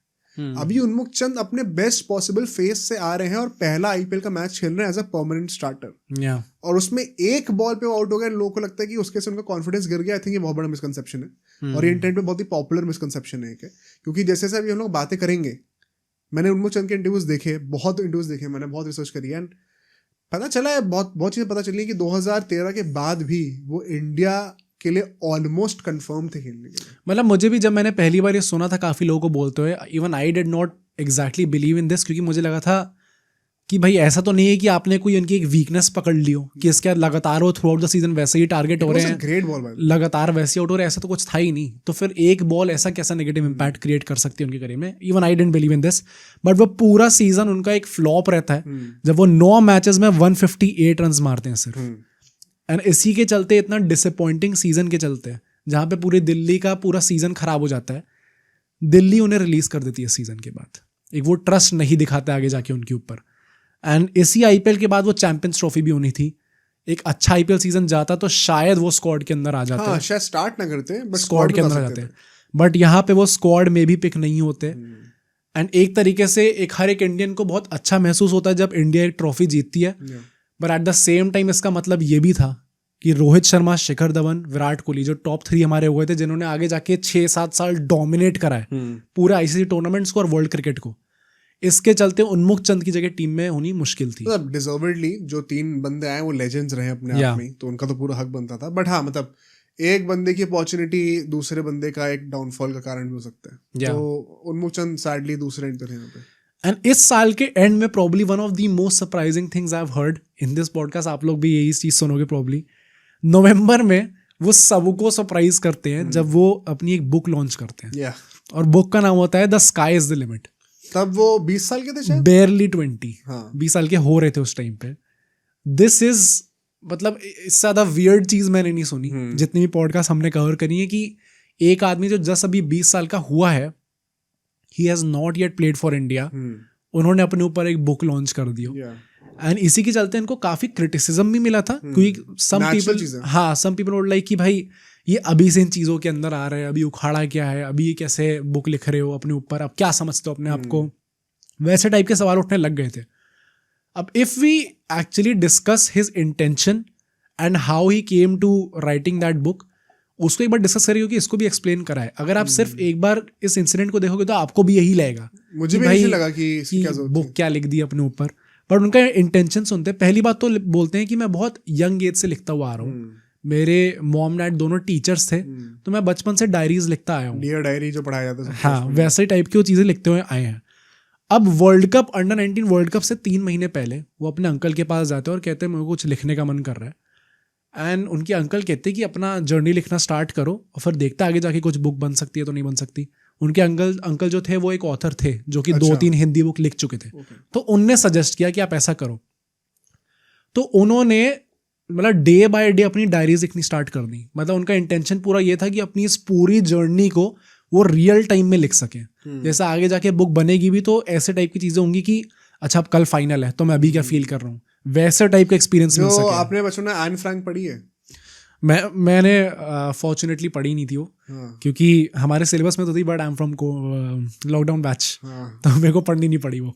नहीं पढ़ी तो मैंने भी नहीं थी, क्योंकि वो तो पता ही होता है किस चैप्टर से क्वेश्चन आने वाले हैं, तो स्मार्ट पढ़ाई करनी होती है। हाँ, बट मतलब बेसिकली उसका भी पूरा कॉन्सेप्ट वही था कि वो अपने दिनों को डिस्क्राइब कर रही है, कि क्या क्या हो रहा है हर दिन। एग्जैक्टली वही काइंड ऑफ उन्मुख चंद की शायद। तो आई थिंक मतलब काफी इंटरेस्टिंग भी है भाई। मतलब अगर ऐसी टाइप की चीजें लिखी होंगी ना, शायद एक इंटरेस्टिंग बुक होगी वो पढ़ने में। आई थिंक इंटेंशन मुझे लगता है कुछ इतना था ही नहीं कि मुझे दुनिया में कुछ उखाड़ना और ये करना है। बहुत ही प्योर इंटेंशन था शायद। एंड वही है कि चीजें मिसअंडरस्टैंड करना मीडिया में बहुत आसान होता है। मतलब आई थिंक, और उन्होंने ऐसा भी बोला है कि अगर अंडर 19 वर्ल्ड कप नहीं जीतते तो पहली बात तो बुक लॉन्च ही नहीं होती। बट वो स्टार्टिंग से उनके अंदर वो बिलीफ था समहाउ कि वो जीत ही जाएंगे अंडर 19 वर्ल्ड कप, सो ये बुक तो लॉन्च होनी है। मतलब वो गिवन था उनके दिमाग में। नहीं, प्लस उन्होंने ये भी कहा कि मैं काफी बच्चों को देखता हूँ जो कि बनना चाहते हैं क्रिकेटर, exactly. उनको पाथवे नहीं पता होता कि जूनियर लेवल पे कैसे अपने आप को निखर के लाना है अपने आप को। तो उसके लिए एक रोड मैप मिल जाए लोगों को, तो उसके लिए मैंने एक बुक लिखी थी। वंस अगेन आई थिंक एक 19 साल का लड़का अगर ये सब कर भी रहा है तो डोंट एक्सपेक्ट कि बहुत ही कोई डीप थॉट रहा होगा। वो करते हैं, वो लिखते थे और उनको मन था पब्लिश करने का, उन्होंने कर दिया। बट हाँ, अगर वो आज के टाइम पे होते, पीआर के जमाने पे, वो बुक रिलीज नहीं हुई होती। हाँ, मना कर देते पीआर उनको वो बुक रिलीज नहीं करते। आई स्ट्रांगली फील कि जिस लेवल का पीआर इन्वॉल्वमेंट होता है आज के प्लेयर्स की लाइफ पे, पीआर वुड हैव सेड कि मत करो अभी, क्योंकि उनको पता होता है कि ये उनका इंटेंशन भले अच्छा होगा लेकिन ये चीज नहीं, it won't suit with the media. तो ये आपको उसी टाइम पे होते दिख सकता था, आज के टाइम पे होते नहीं दिखेगा। आई थिंक वैसा भी होता ना, अगर बाई चांस वो चैंपियंस ट्रॉफी के स्क्वाड में आ जाते या फिर अभी भी उनका आईपीएल सीजन लगातार अच्छा चल रहा होता, द फैक्ट दैट वो चैंपियंस ट्रॉफी स्क्वाड मिस करते हैं उससे जस्ट पहले उनका आईपीएल अच्छा नहीं रहता, तो he was coming of a bad run of form, जहाँ पे पिछले 3-4 महीने में उन्होंने परफॉर्म करके नहीं दिया, फ्रेंचाइज से रिलीज हो गए, उसके बाद उन्होंने बुक लिखी एक नेगेटिव फेज ऑफ लाइफ में। हाँ, टाइमिंग ऑफ रिलीज वो भी काफी मैटर करता है। प्लस पता है मैं ये चीज जरूर कहना चाहूंगा कि ये हमने पृथ्वी शॉ के टाइम पे भी कही थी, ये सब जब ये हम डिस्कस कर रहे हैं तब ये लड़का 18-19 साल का। हाँ, या आप क्या ही जज करोगे भाई। मतलब मैं ऑनेस्टली बताता हूँ, मेरा भी परसेप्शन ऑफ उन्मुख चंद बहुत चेंज हुआ जब मैंने उसके इंटरव्यूज देखे। सेम मतलब 180 डिग्री ऑलमोस्ट चेंज हुआ है मेरा परसेप्शन। तो अभी हम बातें करेंगे कैसे यू विल हैव, मतलब आपके पास कोई ऐसा रीजन ही नहीं होगा कि आप सोचो कि ये वो विराट कोहली वाले मोल्ड से आते हैं। अब तो वो देख के लगता ही नहीं बिल्कुल, अगर आप उनके इंटरव्यूज देखोगे तो। I'll explain this further as we move. फिर 2014 में उनको जब दिल्ली से रिलीज होते तो राजस्थान उनको ले लेती है, वहां से उनको मौके मिलते हैं। पर पहले जो पूरा सीजन था, again I think probably because last 3-4 season उनके काफी डिसअपॉइंटिंग रहे हैं, तो पहले सीजन में वो ट्रस्ट नहीं दिखाया जाता और उन्हें सिर्फ एक मैच खेलने को मिलता है। एंड वहां पे भी मतलब वो कुछ खास परफॉर्म कर नहीं पाते, एंड इसी के चलते उनके धीरे धीरे चांसेस हर्ट हो रहे थे भाई। आईपीएल आई थिंक सबको पता भी है वैसे ये बात, but just for context for some listeners, भाई आईपीएल में अगर आपने परफॉर्म कर दिया ना, तो आप उस टाइम पे भी और आज के टाइम पे भी to some extent direct shot है आपका कि आप इंडियन टीम में आ सकते हो। इतने सारे यार आज के टाइम के जो लेजेंड्स हैं मेजरली, जडेजा, अश्विन, टेस्ट के सबसे बड़े लेजेंड्स हमारे जनरेशन के, दोनों मेन जो फाइंड थी उनकी, शेन वॉर्न ने कहा था जडेजा से रॉकस्टार उस टाइम पे, तब आया था न्यूज कि भाई अरे भाई ये लड़का कौन है। अश्विन को तो मतलब वो सीएसके के पूरा निकाल कर ही वहीं से लाए हैं, तभी मेन स्ट्रीम हुए थे वो। मतलब आई थिंक बहुत रीसेंट एग्जांपल नीतीश कुमार रेड्डी है। अरे जसप्रीत बुमराह यार, जसप्रीत बुमराह है, हार्दिक पांड्या को कहते थे कि सचिन ने 1 साल पहले कहा था एक बंदे को कि नेट्स में देख रहा उस बंदे को बैटिंग करता है, ये अगले साल इंडिया खेलने वाला है, खेल गया। या आई थिंक वैसे ही टाइप का था, बट जब आप आईपीएल में कुछ खास परफॉर्म नहीं कर पा रहे होते तो आपके डायरेक्ट चांसेस हर्ट करता है। हाँ, मतलब अगर बना सकता है तो हर्ट भी कर सकता है। या तो वो चीजें लगातार आईपीएल में होती आ रही थी। परहैप्स अगर आपको एक सिंपल रीजन निकालना है कि उन्होंने अभी तक इंडिया के लिए डेब्यू नहीं करा, एक ये बहुत बड़ा रीजन हो सकता है कि उनका एक भी ग्राउंड ब्रेकिंग आईपीएल सीजन नहीं आया था अभी तक, डिस्पाइट उनकी वाइड बॉल परफॉर्मेंसेस डोमेस्टिक में काफी अच्छी थी, बहुत अच्छी थी। अब यहाँ पे भी इसको डिस्कस करते हैं। बाय द टाइम 2014 केम, उस तक ये बात चलने लग गई थी कि इनकी वाइड बॉल में खेलते हुए रणजी ट्रॉफी दिल्ली के लिए खूब रन मारते हैं, इंडिया अंडर 19 इंडिया ए के लिए काफी रन मारते हैं, बट जब रेड बॉल की बात आती है तो वहां पे इनकी परफॉर्मेंस कुछ खास नहीं हो पाती। ये एक वो नोशन धीरे धीरे बनने लग गया था कि ये वाइड बॉल प्लेयर है, रेड बॉल प्लेयर नहीं है ये। अब इसके पीछे का भी उन्होंने खुद एक रीजन दिया है, एंड एक रीजन, उससे पहले हम आकाश चोपड़ा की बात करते हैं, उनने एक रीजन दिया था उनके लिए, वही कहते हैं कि प्रॉब्ली बिकॉज आपने वो रणजी की, दुलीप ट्रॉफी, इन सब की हासिल नहीं करी थी बिफोर कमिंग टू इंडिया ये, इसलिए आपको एक वो स्ट्रॉन्ग फाउंडेशन नहीं बन पाया रेड बॉल क्रिकेट का। एंड अगर आपने नहीं करा हुआ होता वो पूरे टाइम, एंड डायरेक्टली आप इंडिया ए में खेलने आ रहे हो जहाँ पे लेवल ऑलरेडी बहुत ज़्यादा है, जैसे हमने डिस्कस करा अंडर 19 से लेकर रणजी में ही बहुत बड़ा लेवल हो जाता है, इंडिया ए के लिए अगर आप खेल रहे हो और रेड बॉल की बहुत स्ट्रॉन्ग फाउंडेशन नहीं है, तो शायद आपके लिए रन्स मारना थोड़ा डिफिकल्ट होगा। मतलब डू यू? हाँ, मतलब अब डेफिनेटली ये चीज़ आर्ग्यू कर सकते हो, उनका अंडर 19 वर्ल्ड कप भी वाइड बॉल ही था। हाँ, मतलब उनके जो मेजर हाइलाइट्स हैं वो वाइड बॉल में ही रहे हैं। आई थिंक उनका जो गेम स्टाइल भी था वो नेचुरली गिफ्टेड थे for the white ball format ज्यादा as compare to the red ball. उन्होंने शायद ये आगे जाके ये चीज कही भी है, बोला भी है। प्लस मतलब अगर आप सिर्फ नंबर से देखोगे, उनकी वाइड बॉल की एवरेज 41.33 की थी और उनकी रेड बॉल की एवरेज 31.57 की थी। 10% कम हो जाता है। 31.57 में तो मतलब नहीं मिलते मौके आपको 40 में भी नहीं मिलता। हाँ, मतलब बिल्कुल नहीं आपको मिलता। 50 प्लस होना पड़ेगा अगर आप नोटिस करवाना चाहते हो अपने आप को as a batter, top order batter Indian scene में। बहुत कंपटीशन है। अच्छा, उन्मुख चंद खुद इसका क्या एक्सप्लेनेशन देते हैं, वो ये कहते हैं कि एक टाइम के बाद वो अपनी टेक्निक पे थोड़ा ज़्यादा ही फोकस करने लग गए थे, एंड उसके चलते उनका जो नेचुरल गेम था, नेचुरली जैसे उनका बैट फ्लो था, नेचुरली जैसे मूव करती थी उनकी बॉडी, मेकर थे, हाँ, वो उनने धीरे धीरे उसको इग्नोर करके टेक्निक पे ज़्यादा फोकस करने लग गए, जिसके चलते हुए वो अच्छा परफॉर्म नहीं कर पाए। ये भी हो सकता है, वैलिड रीजन है। नहीं, एंड ये मैं तो ग्राउंड लेवल पे भी कहूँगा, ये बहुत बच्चों के साथ होता है। ये तो अब रणजी की बातें हो रही है यहाँ पे, ये क्लब लेवल पे ना, बचपन में भी जब लड़का 12-13 साल का होता है, उनके साथ भी ये चीज़ होती है कि once you start looking too much into कि मेरा बैट कहाँ से आ रहा है, पैड के सामने है, पैड के पीछे है, फ्लो कैसा हो रहा है, आर्म फ्रीज हो रहा है कि नहीं हो रहा है, आपका जो नेचुरल स्ट्रोक होता है ना, वो कहीं ना कहीं चला जाता है। I think probably that is why हमने काफ़ी अच्छी T20 टीम बनाई नहीं है इंडिया ने, क्योंकि इनिशियली बचपन से ही बच्चों का फोकस वैसा रहा है कि आपको टेक्निक पे एकदम आपकी साउंड टेक्निक होनी चाहिए। अब नहीं होगा, बट अब तक प्रॉब्ली इसलिए हमारी प्रॉपर T20 टीम नहीं बनती आ रही थी. IPL also has change a lot of things and उसमें हेल्प करी है, बट एक ये प्रॉब्ली है जो इंडियंस फेस करते हैं एक यंग एज से. ये एक बहुत ही बड़ी बात थी, क्योंकि बेसिकली ये परसेप्शन बन रहा है कि उन्मुक्त चंद वाइट बॉल में बहुत अच्छे चल रहे हैं, बट IPL में वाइट बॉल में होता है और वहां पे नहीं चल रहे. तो अब आपको दोनों तरफ से थोड़ा सा जकड़ा जा रहा है कि आप रेड बॉल में परफॉर्म नहीं कर रहे हो, वाइट बॉल में जो प्रीमियर टूर्नामेंट है पूरे वर्ल्ड का उसमें परफॉर्म नहीं कर रहे हो. विच इज वेरी अनलाइक उन्मुक्त चंद, क्योंकि अभी तक वो सारे क्लच मोमेंट्स में खेलते आ रहे हैं. हर नॉकआउट में ऑलमोस्ट आपको दिखेगा बड़ी परफॉर्मेंस. IPL में जहाँ पे प्रेशर होता है बहुत ज्यादा टू दी एक्सटेंट, वहां पे हमने कुछ अपने गेस्ट से बात करी, उन्होंने ये तक कहा है कि IPL में इंटरनेशनल क्रिकेट से ज्यादा प्रेशर होता है for reasons beyond what is on field. हाँ, मतलब आप रीजंस ये बहुत होते हैं. वो 2 महीने के लिए आप एक ऐसे आदमी के साथ डील कर रहे हो जो कि ही does not do cricket for the rest of the, उसको मतलब नहीं है कि आप क्या कर रहे हो, उसको अपने पैसों का वैल्यू चाहिए. एग्जैक्टली. तो उसके चलते बहुत ज्यादा प्रेशर होता है. तो शायद मतलब I would say this was very unlike उन्मुक्त चंद. अभी तक वो परफॉर्म करते आ रहे थे जब भी प्रेशर था, बट IPL में रेगुलरली फेल करते आ रहे हैं. कुछ तो बात है भाई. नहीं, एंड डेफिनेटली एक बहुत बड़ा रीजन ये रहा है उनका ना खेलने में इंडिया का, कि यार एक तो मुझे लगता है सबसे बड़ा फैक्टर तो डेस्टिनी होता ही है. हाँ, सही टाइम पे सही जगह पे आपको अगर रन मार दो, अगर आपकी टीम में सचिन और सहवाग ओपनिंग कर रहे हैं, आप रणजी में कितने भी रन मार लो, पर आपको उस एरा में कभी इंडिया के लिए खेलने को नहीं मिलेगा जब तक सचिन और सहवाग खेल रहे हैं. दिनेश कार्तिक के साथ क्या हुआ है, धोनी थे उस एरा में, उनको भी खेलने को नहीं मिला. बट कई बार ऐसा होता है भाई कि ओपनिंग में भी कोई स्लॉट अवेलेबल नहीं है, नंबर 4 पे अवेलेबल नहीं, तो विजय शंकर भी खेल गए वर्ल्ड कप. किस्मत, सही टाइम की बात होती है. उन्मुक्त चंद का जब सही टाइम था तब उनको आप आर्ग्यू कर सकते हो कि राइट टाइम पे शायद टेस्ट नहीं करा गया इंडियन टीम में. एंड उसके भी आकाश चोपड़ा ने बहुत ही वैलिडेशन दिया कि आप पहले ग्राइंड के थ्रू जाओ. 719 वर्ल्ड कप के चक्कर में आपको सीधे इंडिया नहीं खिलाया जाएगा. उसके बाद जब चांस बन सकता था तब उन्मुक्त चंद खुद ही थोड़ा सा परफॉर्मेंस में डिप दिखाने लगे. 2015 में उनके करियर में एक और शिफ्ट आता है जब मुंबई इंडियंस उनको खरीद लेती है. एंड वहां पे इनिशियली हेयर एंड देयर उन पे ट्रस्ट दिखाया भी जाता है जब उन्हें 6 मैचेस खेलने को मिलते हैं, बट उसमें भी वो कुछ खास नहीं कर पाते, सिर्फ 102 रन बनाते हैं. ऑल दो उस टाइम पे भी 2015 में मुंबई इंडियंस, इनको नहीं पता, वो IPL ट्रॉफी जीती थी. तो it was naturally full of superstars. वहां पे नेचुरली एक ऐसे प्लेयर के लिए जिसका एक रन ऑफ फॉर्म कुछ खास नहीं चल रहा, जगह बनाना ही बहुत डिफिकल्ट होगा, लेट अलोन की एक्सेल कर जाए वो वहां पे जाके.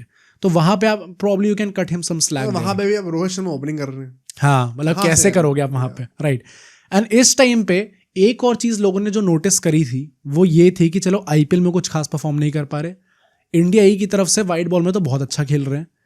एट द सेम टाइम वो जो सेम परफॉर्मेंसेस इंडिया A के लिए कर रहे हैं वाइट बॉल फॉर्मेट में ही, वो दिल्ली की तरफ से नहीं कर पा रहे. अब इसके पीछे का एग्जैक्टली क्या रीजन हो सकता है, दिस इज वेरी इंटरेस्टिंग, क्योंकि बहुत ही कंट्रोवर्शियल है. आकाश चोपड़ा ने कहा था कि उस टाइम पे उन्होंने काफी सिलेक्टर से बात करी थी, एंड सिलेक्टर उस टाइम पे विक्रम राठौड़, सबा करीम, ये सब थे.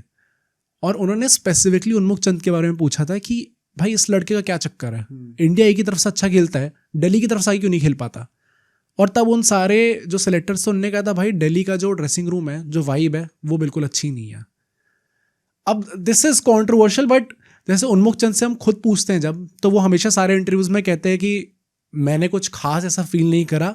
बट हाँ, अगर आप एक्चुअली में पूछोगे, अगर आप डीप डाउन जाओगे, तो दिल्ली में जो भी खिलाड़ी आए होते हैं वो ऐसी स्ट्रगल से आते हैं. पहली बात तो इतना कंपटीशन होता है, सब इतने ज़्यादा कॉम्पिटिटिव होते हैं कि नेचुरली आप चाहते हो कि अच्छे इस आदमी का बुरा हो जाए ताकि मैं ऊपर चला जाऊं. बहुत टॉक्सिक होता है. अभी जो मैंने बोला ना, गंभीर जो बताते हैं कि इस एनवायरनमेंट से हम निकल के आए हैं, एग्रेशन बहुत एक नेचुरल स्टेट हो जाता है. एंड मुझे लगता है उन्मुक्त चंद भी पब्लिकली कभी ये बोलेंगे नहीं. एंड वंस अगेन ये बहुत ही हाई लेवल ऑफ मैच्योरिटी मैंने देखी है उन्मुक्त चंद से थ्रू आउट हिज इंटरव्यूज.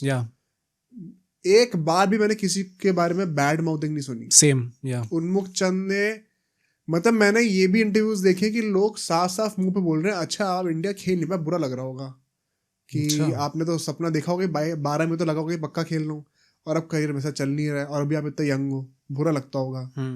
भाई लेकिन जिस ह्यूमिलिटी के साथ उसने आंसर करें सारे क्वेश्चंस को, मतलब मैं जेन्युइनली बता रहा हूँ कि ये बंदा नहीं खेला इंडिया, बट आप उनके इंटरव्यू देखोगे ना, you will have respect for the guy. हाँ मुझे भी लगता है, मतलब हमेशा लोग वैसे एक्सपेक्ट करते हैं ना कि अच्छा ये बाकी सब चक्करों में पड़ गया होगा या फिर ये एरोगेंट हो जाएगा ज़्यादा। अगर होगा भी तो मुझे इंटरव्यू से नहीं दिखा बिल्कुल भी। हाँ मुझे भी नहीं दिखा। मतलब जिस रिस्पेक्ट के साथ उन्होंने हर क्वेश्चन को आंसर करा है।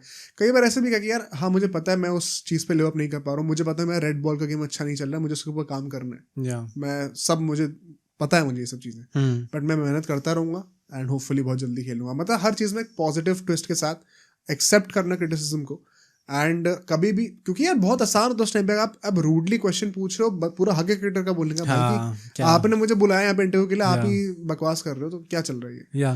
सो क्योंकि पूछने का भी एक तरीका होता है, जैसे आकाश चोपड़ा ने भी पूछे थे सवाल, पर वो बहुत अलग तरीके से पूछे थे। वो था कि वो तो सीनियर जूनियर वाली वाइब थी, सेम ड्रेसिंग रूम के रहने दिल्ली के, but there is always a way to ask things. And कई मैंने इंटरव्यूज ऐसे देखे जहाँ पे उनको थोड़ा सा रूडली बोला गया था because of the career trajectory naturally, but the way he has answered, ये चीज़ मैं आपसे भी रिकमेंड करूंगा, आप जाके चाहे तो उन्मुख चंद के कोई भी वीडियोस उठाइए, इंटरव्यूज देखिए जाकर, मतलब मुझे एक भी जगह डिसरिस्पेक्टफुल नहीं लगी कहीं पे भी, ये बहुत बड़ी बात थी। मतलब इसी चीज़ को और एक्सप्लेन करते हुए कहते हैं कि कभी भी आपको एक वो फैमिली एनवायरनमेंट फील नहीं होता दिल्ली में, and that is Y perhaps Vidarbha और मुंबई जैसी टीम से वो रेगुलरली रणजी में अच्छा खेलते हैं, क्योंकि वहाँ पे फैमिली जैसा एनवायरनमेंट रहता है। ये भी मैंने सुना था कि उन्मुख चंद ने अपेरेंटली कहा था, फिर आकाश चोपड़ा ने भी हिंट किया था कि जो सीनियर्स है ना वहाँ के, मतलब बात वही है कि कई ऐसे सीनियर्स भी हैं जो कि बहुत ही मंजे खिलाड़ी लेकिन खुद इंडिया से नहीं खेल पाए। हाँ, और वो टॉक्सिसिटी रहती है। एक नया बच्चा है 18-19 साल का, rather than accepting him and inviting him in the dressing room, आप उसको भी एज कॉम्पिटिशन ट्रीट कर रहे हो। अब वो आपको भैया मान के सोचे कि मैं आपसे क्या सीख सकता हूँ, तो आपने वो पावर डायनामिक्स और टोनालिटी ही बहुत गलत सेट कर रखी पहले मोमेंट से ही। मैं ये भी मेंशन करने वाला था कि परहैप्स काफ़ी सारे जो उनके टीममेट्स थे दिल्ली में, उनको ऐसा लगता होगा कि भाई ये दिल्ली में तो खास परफॉर्मेंस नहीं हो रही, तब भी इंडिया ए का कैप्टन क्यों है भाई, बार बार इनको मौके क्यों मिल रहे हैं वहाँ पे खेलने को। वैसे ऑल्दो वो अच्छा कर रहे थे इंडिया की तरफ से, बट दिल्ली में अगर अच्छा नहीं कर रहे, अगर एक लेवल नीचे, तो आपको इंडिया का कैप्टन क्यों बनाया गया, वैसे टाइप के सवाल शायद उठ रहे हो। मतलब भाई ना जेलसी थोड़ी सी एंड वो, एंड उसमें भी अगर आप नोटिस करो आकाश चोपड़ा वाले इंटरव्यू में, उन्मुख चंद ने पहले डायरेक्टली कुछ नहीं बोला था, फिर आकाश चोपड़ा ने थोड़ा बहुत प्रोब करा कि पर यार मुझे पता है ये सब हो रहा है शायद, एंड तब उन्मुख चंद कहते हैं हाँ अगर मैं ऐसे कुछ कहूँ तो हाँ थोड़ा सा एनवायरनमेंट सही नहीं था, and you have to read between the lines, अगर वो थोड़ा सा कह रहे हैं तो क्लियरली चीजें सही नहीं थी, टू द पॉइंट कि उनको दिल्ली छोड़ना पड़ता है। तो अगर आप दिल्ली को छोड़ के उत्तराखंड के लिए खेलने जा रहे हो डोमेस्टिक में, डेफिनेटली चीजें बहुत खराब थी। एंड ये ड्रेसिंग रूम, आकाश चोपड़ा ने भी कहा था कि there is a reason why Delhi कभी बड़े टूर्नामेंट्स नहीं जीतती है, क्योंकि वो यूनिटी, वो टीम कल्चर नहीं है, वो एज अ टीम एक दूसरे के बेनिफिट के लिए कैसे खेलते हैं, वो वाला वाइब ही नहीं है टीम के अंदर। वो चीजें आपको विदर्भा में देखने को मिलती है, मुंबई में देखने को मिलती है, यहाँ पर ये सब लोग अपना ज्यादा सोचते हैं, and you kind of see that in the players that come out of that state also, but है ये चीजें कुछ कल्चरल चीज है पर आप। मतलब आकाश चोपड़ा तो ये भी कहते हैं कि जब वो अल्टीमेटली दिल्ली छोड़ के राजस्थान से खेलने गए थे, तो वो काइंड ऑफ सरप्राइज थे कि अच्छा मैं अच्छा कर रहा हूँ तो मेरे टीममेट्स खुश भी हैं मेरे को लेके, और कहते हैं कि वो मेरे जो 2-3 साल में खेला वहां से वो मेरे करियर के बेस्ट साल। हाँ, तो आप समझ रहे हो कितना टॉक्सिक एनवायरनमेंट है। दिस इज वेरी सैड भाई, मतलब ऐसा टाइप का एनवायरनमेंट पाल रहे हम लोग दिल्ली के अंदर, ऐसा टाइप के लोग निकल के आ रहे हैं। सरप्राइज्ड हो सुन के भाई, मतलब मैं इस चीज को लेके सरप्राइज्ड हूँ कि ये चीज सिर्फ दिल्ली के अंदर हो रही है क्या?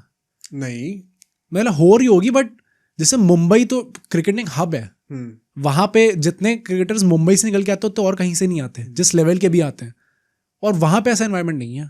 परहैप्स दैट इज वाई ऐसे निकल के भी आते हैं, बट जितना कंपटीशन वहां पे होगा शायद उतना दिल्ली में नहीं है, बट उसके बाद भी वहां का कल्चर एकदम इंटैक्ट है। तो आई थिंक मतलब ऑब्वियसली यहाँ पे जो एक्स प्लेयर्स होते हैं शायद उनका भी एक वो से होना चाहिए, जैसे सचिन तेंदुलकर या फिर रोहित शर्मा, ऐसे टाइप के जो प्लेयर्स हैं जो कि अपनी स्टेट टीम से थोड़ा सा कनेक्टेड है। सचिन तेंदुलकर तो आज तक कनेक्टेड है, तो एक वो ड्रेसिंग रूम में जाके कभी कभी बात करना प्लेयर्स से, उसके चलते हुए थोड़ी ह्यूमिलिटी आ जाती होगी प्लेयर्स के। विराट कोहली जब रिटायर होंगे, अगर वो कर देंगे, मतलब I don't see him doing that, but हाँ कर दे तो भाई अच्छा है। It would be a big gesture अगर वो दिल्ली के ड्रेसिंग रूम के लिए सब कर सकते हैं तो बहुत बड़ी बात होगी, एंड सही कल्चर सेटिंग कर सकते हैं। Him being the ex captain of our country, उनसे ज्यादा यूनिटी की इंपॉर्टेंस कौन समझता भाई? कल्चरल चेंज ना सिर्फ जनरेशनल प्लेयर्स ही ला सकते हैं, और विराट कोहली ही कर सकते हैं दिल्ली के लिए, वो और कोई खिलाड़ी नहीं कर सकता। हाँ, मतलब या तो एक और बंदा मुझे आता है गौतम गंभीर, क्योंकि वो इंडिया के कोच हैं तो वो भी इन्फ्लुएंस होल्ड करेंगे।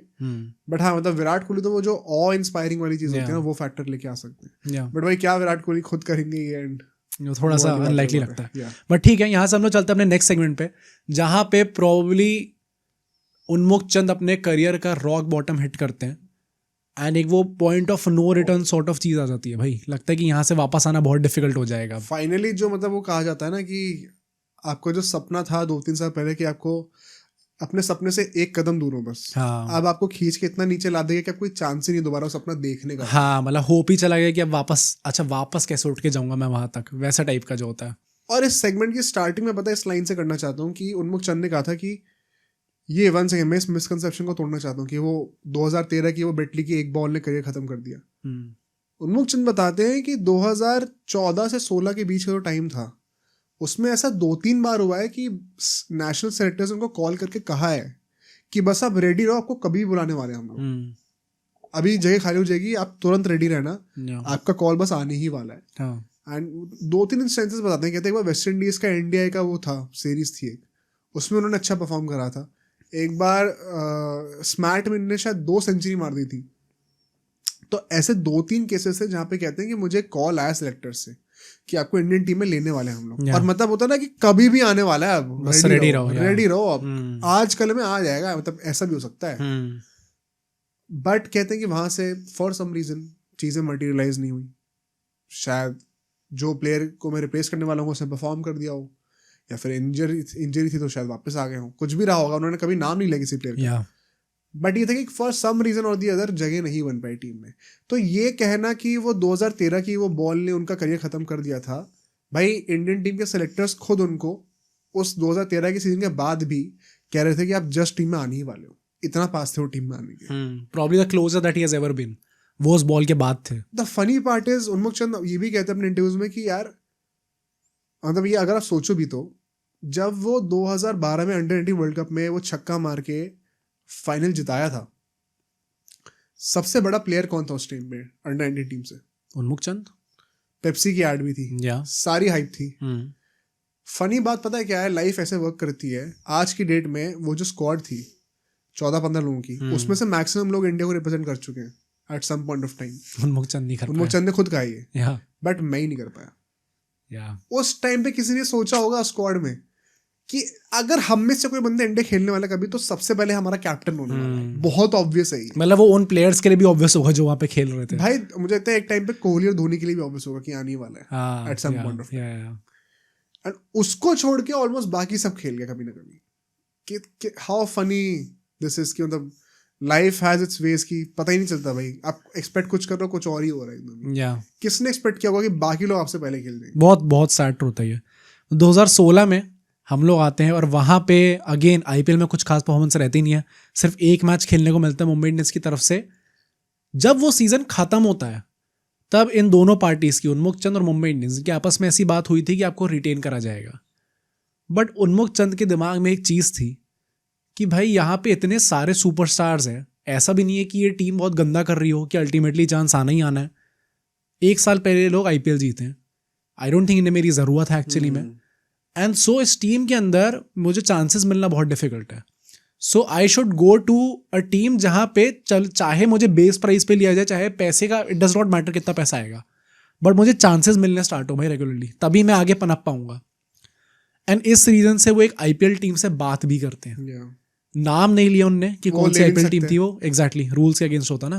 हाँ करेक्ट। तो उन्होंने उनसे बात करी थी एक आईपीएल टीम से, एंड उस आईपीएल टीम जिससे भी बात हो रही थी उनने उन्मुक्त चंद से ऐसा कह दिया था, आप मुंबई से रिलीज हो, हम आपको पैडल उठा देंगे, ऑक्शन में आप हमारे यहाँ आओगे। मुंबई से रिलीज होते हैं, ऑक्शन आता है, ऑक्शन में कोई पैडल उठाता ही नहीं है, ही गोज अनसोल्ड।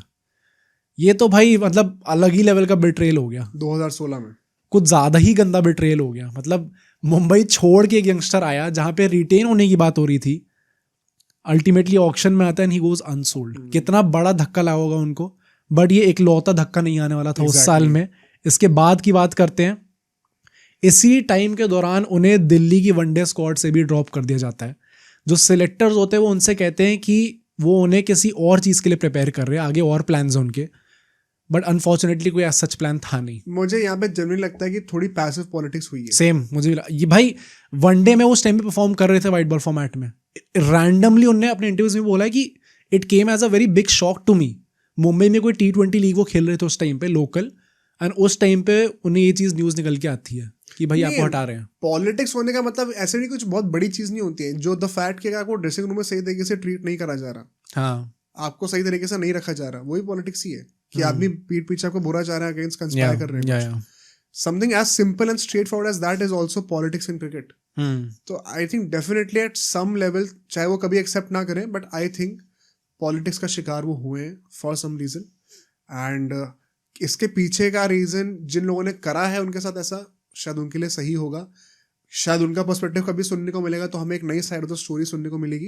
बट अभी जो चीज़ें अवेलेबल हैं और जैसा लगता है देखने में, डॉट्स कनेक्ट करने में, तो काफ़ी एक वो अनफॉर्चुनेट चीज़ तो लगते हुए दिखी है. क्योंकि 2016 में भी उनकी उम्र क्या है, 23-24 साल की. करियर शुरू करता है बंदा अभी तो यार. तो उस एज में अगर ये सब हो रहा है, इट्स प्रीटी वियर्ड टू सी. मतलब हो सकता है कुछ इंटरनल पॉलिटिक्स हो अलग लेवल की, बट उन्मुख चंद के जब बिना दिल्ली खेल रही थी तो भी उनका सीजन कुछ खास स्टार्ट होता नहीं है. पहले 3 मैचेस वो हार जाती है, एंड सो उन्मुख चंद को फाइनली वापस बुलाया जाता है टीम के अंदर. उन्हें 2 मैचेस खेलने का मौका मिलता है. एक में वो 75 बनाते हैं, एक में 80 बनाते हैं. दोनों मैचेस में मैन ऑफ द मैच ले जाते हैं. बट क्योंकि उनने दिल्ली की तरफ से सिर्फ 2 मैचेस खेले थे, एंड सो नेचुरली बहुत ज़्यादा गेम टाइम मिला ही नहीं उन्हें. इसके चलते उन्हें इंडिया ए से ड्रॉप कर दिया जाता है. कितना वियर्ड है भाई. मतलब कुछ हफ्ते पहले तक एक आदमी IPL में था, दिल्ली की स्क्वाड में था, इंडिया की तरफ से खेल रहा था, कैप्टन था. कुछ टाइम के बाद, कुछ हफ्ते बाद वो तीनों जगह से गायब. With in a few days सब गया ये. With in a few days. मतलब वो खुद ऐसा कहते हैं इंटरव्यूज में कि इट वाज लाइक कि भाई किसी ने कपड़े फाड़ दिए हो मेरे. वैसा टाइप की सिचुएशन हो गई थी. क्रिकेट ही नहीं बची खेलने के लिए. मतलब भाई this is so weird. India की तरफ से अच्छा भी कर रहा है आदमी, वाइड बॉल में प्रॉब्लम नहीं है. चलो IPL का मेरे को समझ में आता है, ऑल्दो उसमें भी इतना बड़ा धोखा हुआ है. अगर एक्चुअली में ये चीज़ ट्रू है कि उनसे बोला गया था आप जाओ और मैं पैडल उठा दूंगा, और नहीं उठाया गया, तो बहुत ही बड़ा धोखा है भाई. बट ये पहली बार नहीं हो रहा ऐसा. ये मैंने बहुत प्लेस. हाँ भाई, मुझे लगता है काफ़ी लोगों के साथ ये होता होगा. बट उसके बाद दिल्ली से ड्रॉप होना for whatever reason, and then उसके चलते हुए एज अ कॉन्सिक्वेंस इंडिया से ड्रॉप होना. आदमी ये क्रिकेट ही नहीं बची भाई बिल्कुल भी. आपने जब सही टाइम था बैक करने का, तब बिल्कुल बैक नहीं करा. हाँ, काइंड ऑफ ऐसा कह सकते. या काफ़ी सैड चीज़ हो गई थी. एंड सो उसके बाद उनके लिए कम बैक करना बहुत डिफिकल्ट हो गया. अगले 2 साल तक, 2017, 3 साल, 17, 18 और 19, यहाँ पे उनके पास क्रिकेट खेलने को ही नहीं थी भाई. बीच बीच में कई बार ऐसा हुआ था कि उन्हें दिल्ली की स्क्वाड में ले लिया गया था, बट इफ़ यू रिमेंबर 2017 के अराउंड ही गौतम गंभीर भी रिटायर करे थे अल्टीमेटली, 17-18 के अराउंड ही. सो इस रीजन से लिया गया था कि चलो उन्मुख चंद थोड़ा एक्सपीरियंस प्लेयर है तो इसको ले लेते हैं स्क्वाड में. अच्छा. खिलाया उन्हें नहीं गया अल्टीमेटली. नीतीश राणा कप्तान थे उस टाइम पे. खिलाया नहीं गया, बट स्क्वाड में ले लिया था बीच में. बट एक वही बात है, ये कम बैक कर नहीं पा रहे थे. कम बैक करने के लिए उन्होंने बहुत मेहनत करी.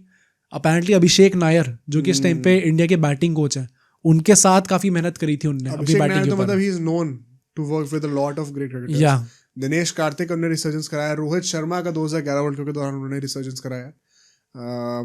KKR इतने सारे प्लेयर्स की आप कहानी सुन लो बस. हाँ. तो इसीलिए उनको इंडिया में भी चांस दिया गया. उनके साथ अभिषेक नायर के साथ उन्होंने काम करा. मतलब शायद इससे बेटर आपके पास कोई चांस होता नहीं आने का, चीजें सही करने का. बट अनफॉर्चुनेटली कुछ लोगों के लिए वो चीज भी काम नहीं करती है. Unmukt Chand was one of those guys.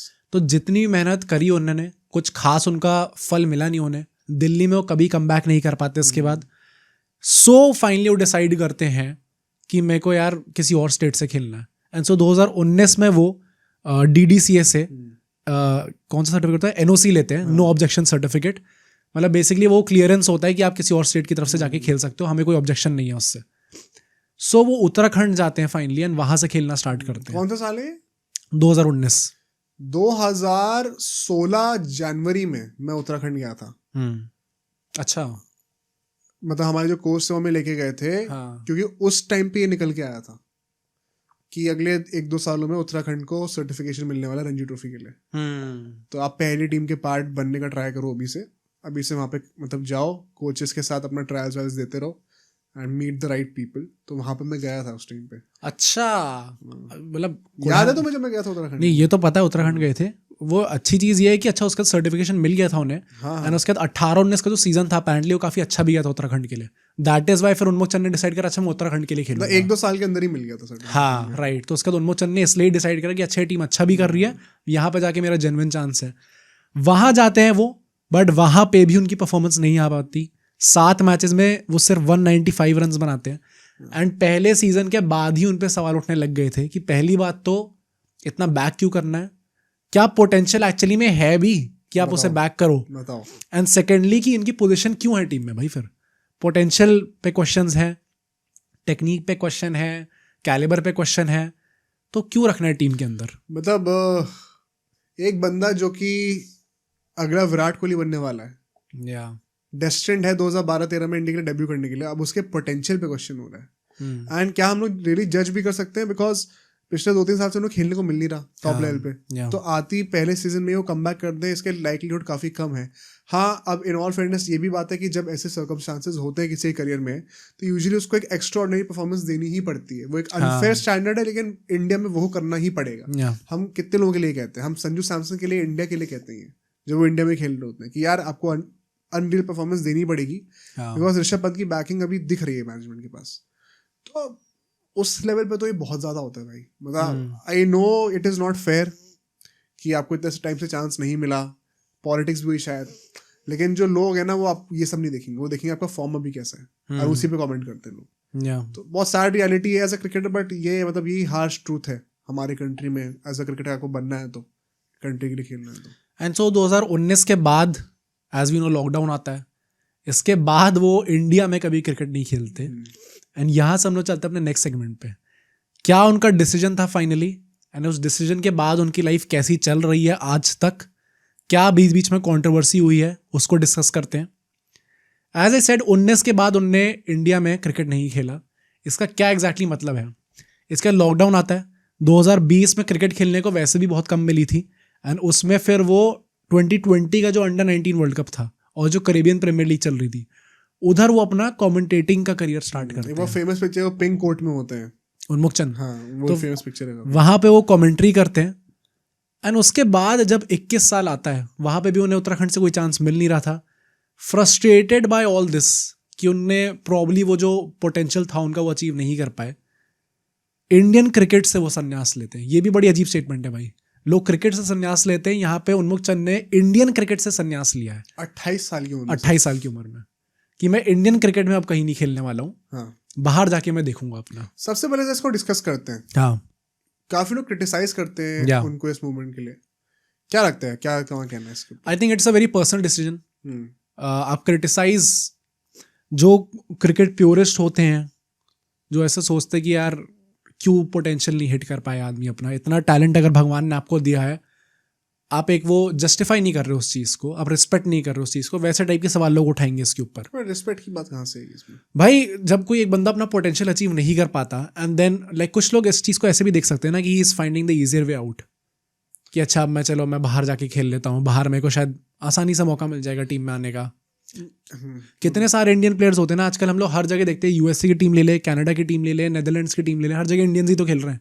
तो यहाँ से नहीं आइलैंड में, यहाँ से नहीं कहीं और से खेल लूंगा, वैसा टाइप की तरफ से भी देख सकते हैं लोग. मेरे ओपिनियन में एक बहुत ही प्रैक्टिकल, बहुत ही स्मार्ट और एक बहुत ही ब्रेव डिसीजन था. सेम आपकी जो हाइप थी, जो आपके करियर का पूरा टैग जुड़ा हुआ है, जो स्टोरी लाइन जुड़ी हुई है, आप में इतना करेज था कि आप पब्लिकली आके कहो कि कोई बात नहीं, मेरा यहाँ पे नहीं हो पाया, मैं रिटायरमेंट ले लेता हूँ, मैं इंडिया के बाहर कुछ ट्राई करता हूँ, यूएसए से चाहे खेलना पड़े वहां पे भी जाके खेलूंगा, बट मुझे क्रिकेट खेलना है. I personally feel once again retirement एक बहुत ही पर्सनल डिसीजन है. You should never tell a guy कि उनको कब रिटायर होना है, बट जो तरीके का रिटायरमेंट उन्होंने लिया, बहुत एक फेस्ड आउट पर्टिकुलर रिटायरमेंट लिया उन्होंने, आई थिंक बहुत ही स्मार्ट और प्रैक्टिकल था. क्या उनकी जगह बनने वाली थी इंडियन टीम में? नहीं बनने वाली थी भाई. 2021 में तो पृथ्वी शॉ भी आके खत्म हो गए थे, तो उससे पहले के प्रोडक्ट कहाँ से आ जाते हैं? बहुत मुश्किल था. करुण नायक को 300 मारने के बाद जगह नहीं मिली. तो उन्मुख चंद ने एक बहुत ही सेंसिबल डिसीजन लिया मेरे अकॉर्डिंग. एंड हाँ, ये बात आती है कि आप इंडिया के अगेंस्ट खेलोगे क्या, और वो उस पर आएंगे अभी. But as far as playing in franchise leagues is concern, country के बाहर जाके, आई थिंक एक बहुत ही वैलिड रीजन था उनके लिए. सेल्फ रियलाइजेशन थी, आप कह सकते हो ये. एंड उसके लिए मुझे लगता है कि उनको प्रेज करना चाहिए, इसमें मैं मतलब क्रिटिसाइज नहीं मुझे भी ऐसा लगता है कि एक अगर आपके अंदर वो होप है, अगर आप खुद आपके अंदर वो बात निकल के आ रही है मन में कि नहीं यार मैं कमबैक कर लूंगा, तो समझ में आता है कि चलो आपको अभी भी ग्राइंड में रहना है। 28 साल के हो चुके हैं, मतलब if you look at it from a perspective कि चलो हम क्रिकेट को छोड़ दें, क्रिकेट में जाके सूर्य कुमार यादव का डेब्यू क्या 30 के बाद हुआ था या 29-30 के आसपास हुआ था। हर किसी को उतना वेट नहीं करना भाई, हर किसी के प्रायोरिटीज अलग होती है लाइफ में, बस यार सर्कमस्टांसेस अलग होंगे, हाँ अलग होगा, अपना उनका तरीका होगा ढूंढने का, चीज को अपना नजरिया होगा देखने का। मे बी ही थॉट कि भाई अब वो शायद उम्र निकल गई है वो चीज़ की जो मैं चाहता था, अब मैं कहीं और से एज अ हॉबी इसको परस्यू कर सकता हूँ या फिर चलो एक डिफरेंट तरीके से देख सकता हूँ। बट मेरा जो ड्रीम था कि मैं इंडिया की तरफ से खेलूंगा, मुझे अंदर से ही लगता है कि वो पॉसिबल नहीं है। प्लस भाई स्काई कंसिस्टेंटली डोमेस्टिक और आईपीएल खेल रहे थे जब इंडिया में नहीं खेल रहे थे। हाँ। तो पूरा सेंस था उनका। एंड मैं वही कहूँगा कि आप बिफोर यू जज, पता है एक बच्चा जो कि ये सपना देख रहा होता है कि मुझे इंडिया के लिए खेलना है, आप उसके साथ पास आ जाते हो, इससे कोई हार्ड ब्रेकिंग चीज नहीं रही होगी मेरे ख्याल से। जब उन्होंने वो डिसीजन लिया होगा सिर्फ 28 साल की उम्र में भाई, अभी आप अपने प्राइम पे एंटर कर रहे होते as a batter, I think इससे बड़ा हार्ड ब्रेकिंग डिसीजन उनके लिए नहीं रहा होगा। बट अगर वो ले रहे हैं ये चीज तो वो कितना हर्ट होंगे उस चीज से वो उनको पता है। तो अगर हम लोग कह रहे हैं कि भाई ये तो इजी वे चूज कर लिया, ये कर लिया, भाई उससे ज्यादा हर्ट किसको हो रहा होगा इस बात को लेके, उसका बचपन से सपना था ये करने का। तो अगर वो ये डिसीजन फिर भी ले रहा है तो कुछ सोच समझ कर ही ले रहा है। तो थोड़ा सा मुझे लगता है एम्पैथाइज करना जरूरी है यहाँ पे। फेयर। इस डिसीजन के बाद वो ये भी डिसीजन उसी टाइम पे अनाउंस कर देते हैं, ट्विटर में आई थिंक ट्वीट करा था उन्होंने ये चीज कि वो यूएसए जाएंगे। अब वो यूएसए जाता है, उस टाइम पे माइनर लीग क्रिकेट चल रहा था, आज के टाइम पे मेजर लीग होता है, उस टाइम पे माइनर लीग चल रहा था। वो भी मतलब यूएसए में ऐसा नहीं है कि बहुत रिनाउंड लीग थी, तो वो ग्रो कर रही थी धीरे धीरे। वहां पे वो सिलिकॉन वैली स्ट्राइकर्स की तरफ से खेलते हैं। पहले सीजन में वो 612 रन बनाते हैं 16 इनिंग्स में, टॉप स्कोर रहते हैं उस सीजन में, और सिलिकॉन वैली के साथ ट्रॉफी भी उठा लेते हैं। चलो एटलीस्ट यूएसए गए, वहां पे आपने अपनी नई लाइफ स्टार्ट करी, but off to a flying start. Trophy भी जिता दी, टॉप स्कोर भी रह लिए, बहुत अच्छा खेला आपने पूरे सीजन में। इसके बाद वो डिसाइड करते हैं 2022 की स्टार्टिंग में कि वो बीबीएल में भी अपना चांस आजमाएंगे वहां पे जाके अपने आप को। मेलबर्न रेनेगेड्स की तरफ से वो खेलते हैं। He becomes the first Indian male to play in the BBL. Male, women को तो अलाउड है ना इस टाइम पे भी खेलना। तो वहां पे वो पहले ऐसे हिंदुस्तानी आदमी बनते हैं जो कि बीबीएल में खेले थे। वो उन्मुख चंद थे। वहां पे उनकी परफॉर्मेंस डिसेंट रहती है। इसके बाद वो जाते हैं बांग्लादेश प्रीमियर लीग में 2022 के एंड में, एंड वहां पे चाटोग्राम चैलेंजर्स के साथ वो खेलते हैं। उधर भी वो फर्स्ट इंडियन बनते हैं जो कि बांग्लादेश प्रीमियर लीग में खेले हों। वो भी उन्मुख चंद ही थे अल्टीमेटली। एंड इसके बाद में जाके वो एमएलसी स्टार्ट हो जाता है, major league cricket. LA Knight Riders में ना शायद, हाँ उनकी ही फ्रेंचाइज में है। एंड वहां पे if you look at it, उनकी परफॉर्मेंस कुछ खास रहती नहीं है। 9 मैचेस में 225 रन मारे थे, बेसिकली 25 की एवरेज थी उनकी, बहुत कुछ खास उनका सीजन गया है नहीं। And that is if you come to our, एक वो जो वापस धीरे धीरे हमने जैसे देखा है कि उस नाम की रिसर्जेंस हुई ऑफ लेट उन्मुख चंद की, वो क्यों हुई थी? क्योंकि 2024 का T20 वर्ल्ड कप जो था उसमें यूएसए भी खेलने वाली थी, और यूएसए में ही हो रहा था। जब स्क्वाड अनाउंस नहीं हुई थी तो एक जेन्युइनली ये नाम उठ के आया था कि भाई उन्मुख चंद फाइनली इंडिया के अगेंस्ट खेलने वाला है, एंड फाइनली उनको वो मौका मिलने वाला है कि एक वर्ल्ड कप खेलेंगे इंटरनेशनल स्टेज। एक वो जेन्युइन वो नाम जो उठ के आया था। ये जब सौरभ नेत्रावलकर ये सब तो चलो बाद में फेमस हो गया एकदम से ही नाम, बट उनका नाम था कि भाई उन्मुख चंद कप्तान हो सकते हैं यूएसए क्रिकेट टीम के। एंड फाइनली इंडिया की अगेंस्ट अगर उन्होंने कुछ खास रन बना दिए तो एक वो रिवेंज आर्क हो जाएगी उनकी एक सॉर्ट ऑफ। बट जब वो 2024 T20 वर्ल्ड कप की स्क्वाड निकल के आती है एंड उसमें उन्मुख चंद का नाम नहीं होता, वो एज इंडियंस पहली बात तो शॉकर था क्योंकि सबको ऐसा लगता है ना कि अच्छा यूएसए में उन्मुख चंद का लेवल तो बहुत हाई है, वो तो आराम से घुसेगा, टीम के अंदर वॉक इन करेगा। वो वहां पे नहीं होते। उन्मुख चंद खुद भी बहुत ज़्यादा दुखी थे इस चीज़ से। उन्होंने इनफैक्ट कुछ ऐसा बोला था कि इंडिया छोड़ने के बाद उनका जो नेक्स्ट गोल था, पहला तो था कि इंडियन क्रिकेट टीम के लिए खेलना है, इंडिया से रिटायरमेंट लेने के बाद उनका नेक्स्ट गोल ये था कि मुझे इंडिया के अगेंस्ट खेलना है। अब इस चीज़ को भी लोग शायद क्रिटिसाइज कर सकते हैं कि आपको mean it in that way, probably एक वो बेटर चॉइस ऑफ वर्ड्स हो सकते थे। बट इस चीज को काफी लोगों ने गलत तरीके से लिया कि भाई आपको इंडिया अपने देश के खिलाफ खेलना है वैसा आपको। मतलब नहीं था भाई अगर आप सिर्फ इंटरव्यूज देख लोगे उससे आपको लगेगा कि आदमी वैसा बोल हाँ नहीं वही सकता। पता, डोंट टेक आवर वर्ड, एक बार खुद जाके वो इंटरव्यूज देख लो, राइट। बट एक वो बहुत बड़ा हार्ट ब्रेक था उनके लिए कि वो वर्ल्ड कप नहीं खेल पाएंगे। ही इज 35 राइट नाउ, 35 कहाँ 31 right now. By the time the next world cup comes, T20 world cup चलो वैसे हर 2 साल में होता रहता है, यूएसए भी अपेरेंटली नेक्स्ट वर्ल्ड कप खेलने वाली है और इंडिया में होने वाला है, तो क्या पता उन्मुख चंद वहां पे कम बैक कर ले, इवन बेटर कम बैक, हाँ इंडिया में आके ही हो जाए। But if you look at it 2024 का T20 वर्ल्ड कप में ना सेट होना, how do you look at it? कैसा? It's a big shocker and मुझे लगता है कि सेकंड सबसे बड़ा डिसअपॉइंटमेंट उनके लाइफ का ये रहा होगा आफ्टर रिटायरिंग, कि अमेरिका की भी टीम में मैं नहीं आ पाया हूँ। एंड जितना मैंने रिसर्च करा है, देखो वहाँ के कोई सिलेक्टर ऐसे कोई बहुत बड़ी तोप तो नहीं है, कोई तो कोई स्ट्रक्चर ही नहीं है वहाँ पे, तो ये बहुत प्रोफेशनल, कोई फॉलोइंग वहाँ पे होती नहीं क्रिकेट की, एंड इतना कोई रीजन देता नहीं है कोई। But it was pretty clear कि परफॉर्मेंसेस के बेसिस पे नहीं लिया। मतलब अगर वो प्रॉब्ली वो LKR के साथ अच्छा सीजन जाता उनका MLC में, क्योंकि MLC एक नया प्रोस्पेक्ट निकल के आया ना यूएसए में, कि अच्छा फाइनली एक आई बॉल्स अट्रैक्ट होनी स्टार्ट हुई है क्रिकेट में, कि अच्छा यहाँ पे MLC नाम की भी एक वो है, पूरी फ्रेंचाइज क्रिकेट चल रहा है। Minor league cricket I don't think इतना ज़्यादा फेमस था, मेजर लीग तब भी थोड़ा बहुत फेमस हो रहा है। तो वहाँ पे अगर उनकी परफॉर्मेंस हो जाती, तो अगर ऐसे जो प्रॉपर लोग बैठे नहीं भी हैं सिलेक्ट करने के लिए, प्रॉपर रूल्स इन प्लेस नहीं है, प्रॉपर सिस्टम नहीं है, just on the basis of stats और आई बॉल्स परफॉर्मेंस, उन सब के बेसिस पे वो सिलेक्ट हो जाते हैं। Although I must say I think it was a dumb move by USA to not have him from a marketing perspective. तो वो तो चलो है ही, बट वैसे भी मतलब और किस बैट्समैन ने और कितना ही उखाड़ लिया है। ठीक है यूएसए ने इंप्रेस करा था, but I think they should have given a chance to Unmukt Chand. मतलब इजीली सबसे टैलेंटेड बैटर, सबसे पोटेंट बैटर उस टीम के वही होते जिन जो उनकी हिस्ट्री अगर आप देख लो जरा, तो आई थिंक अपने प्राइम की एज में थे वो, करना चाहिए था। चाहे वो LA यूनाइटेड से सीजन थोड़ा अच्छा ना भी गया हो, होपफुली नेक्स्ट टाइम सेलेक्ट होंगे, बट डेफिनेटली फील कि वो जो पूरा सिनेरियो रहा होगा उनके लिए, तो भाई he would not be expressing it on the interviews, but definitely बहुत हार्ट ब्रेकिंग रहा होगा। एक वो प्रॉब्ली सेकंड हार्ट ब्रेक था उनके करियर में। बट यहाँ से हम लोग चलते हैं अपने लास्ट सेगमेंट पे, and finally let's talk about कि आगे फ्यूचर कैसा दिख रहा है उन्मुख चंद के लिए। How do you look at this whole story and the future that is in front of him? If he does not play the next world cup, तो it is over. वो एक लास्ट आई थिंक मोटिवेशन रहेगा उनके career का, कि मुझे India में जाके एक T20 वर्ल्ड कप खेलना है।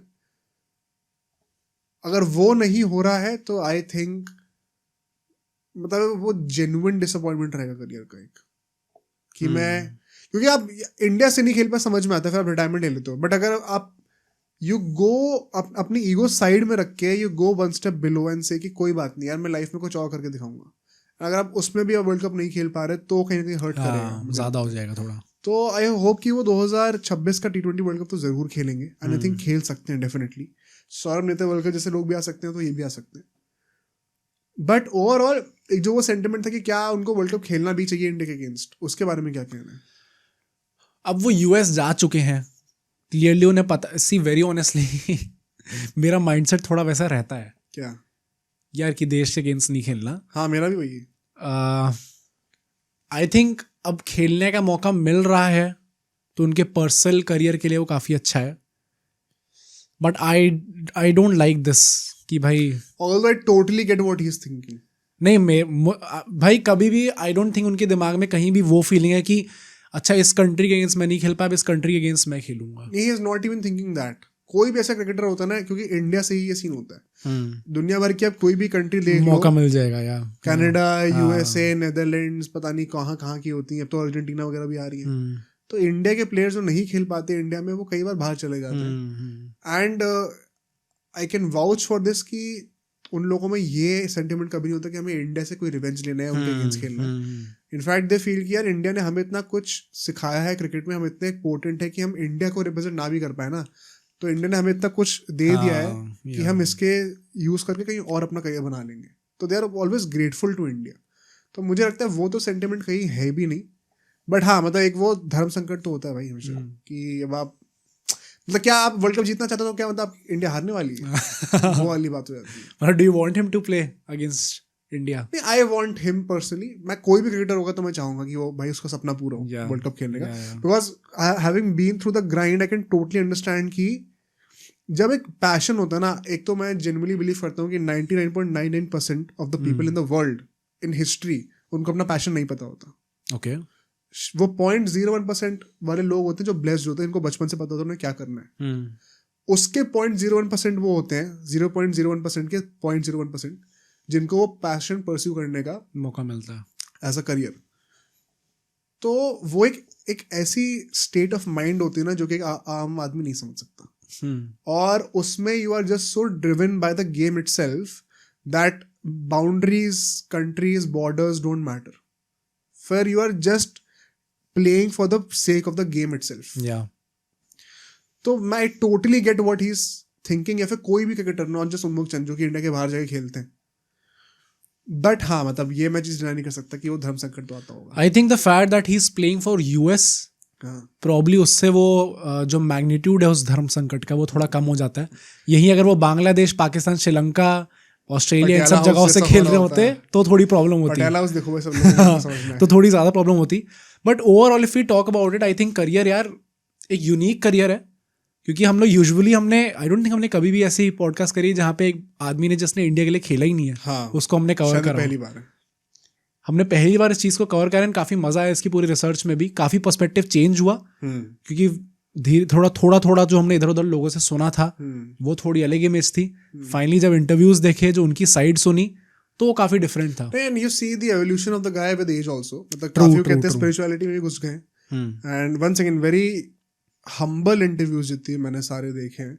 काफी एक्सेप्टेंस है लाइफ को लेकर. एग्जैक्टली हाँ, कि वो जहाँ पे स्टैंड करते हैं. प्लस काफी ऑप्टिमिस्टिक है भाई. एंड ऐसी पर्सनालिटी के लिए विल ऑलवेज वांट गुड. हाँ, मतलब वो कुछ पर्सनालिटीज होती है ना जिनको आप हेट भी करते हो बहुत ज्यादा या पसंद भी करते हो. पोलराइजिंग नहीं है. जैसे रोनाल्डो है, विराट कोहली बहुत पोलराइजिंग है. या तो आपको बहुत पसंद है तो बिल्कुल पसंद नहीं है. उन्मुख चंद एक बहुत ही लाइकेबल पर्सनालिटी मुझे भी लगी at this stage of history. उनके इंटरव्यूज देख के एक जो पर्सनालिटी मेरे दिमाग में आई, for some reason I don't know why, KL Rahul I.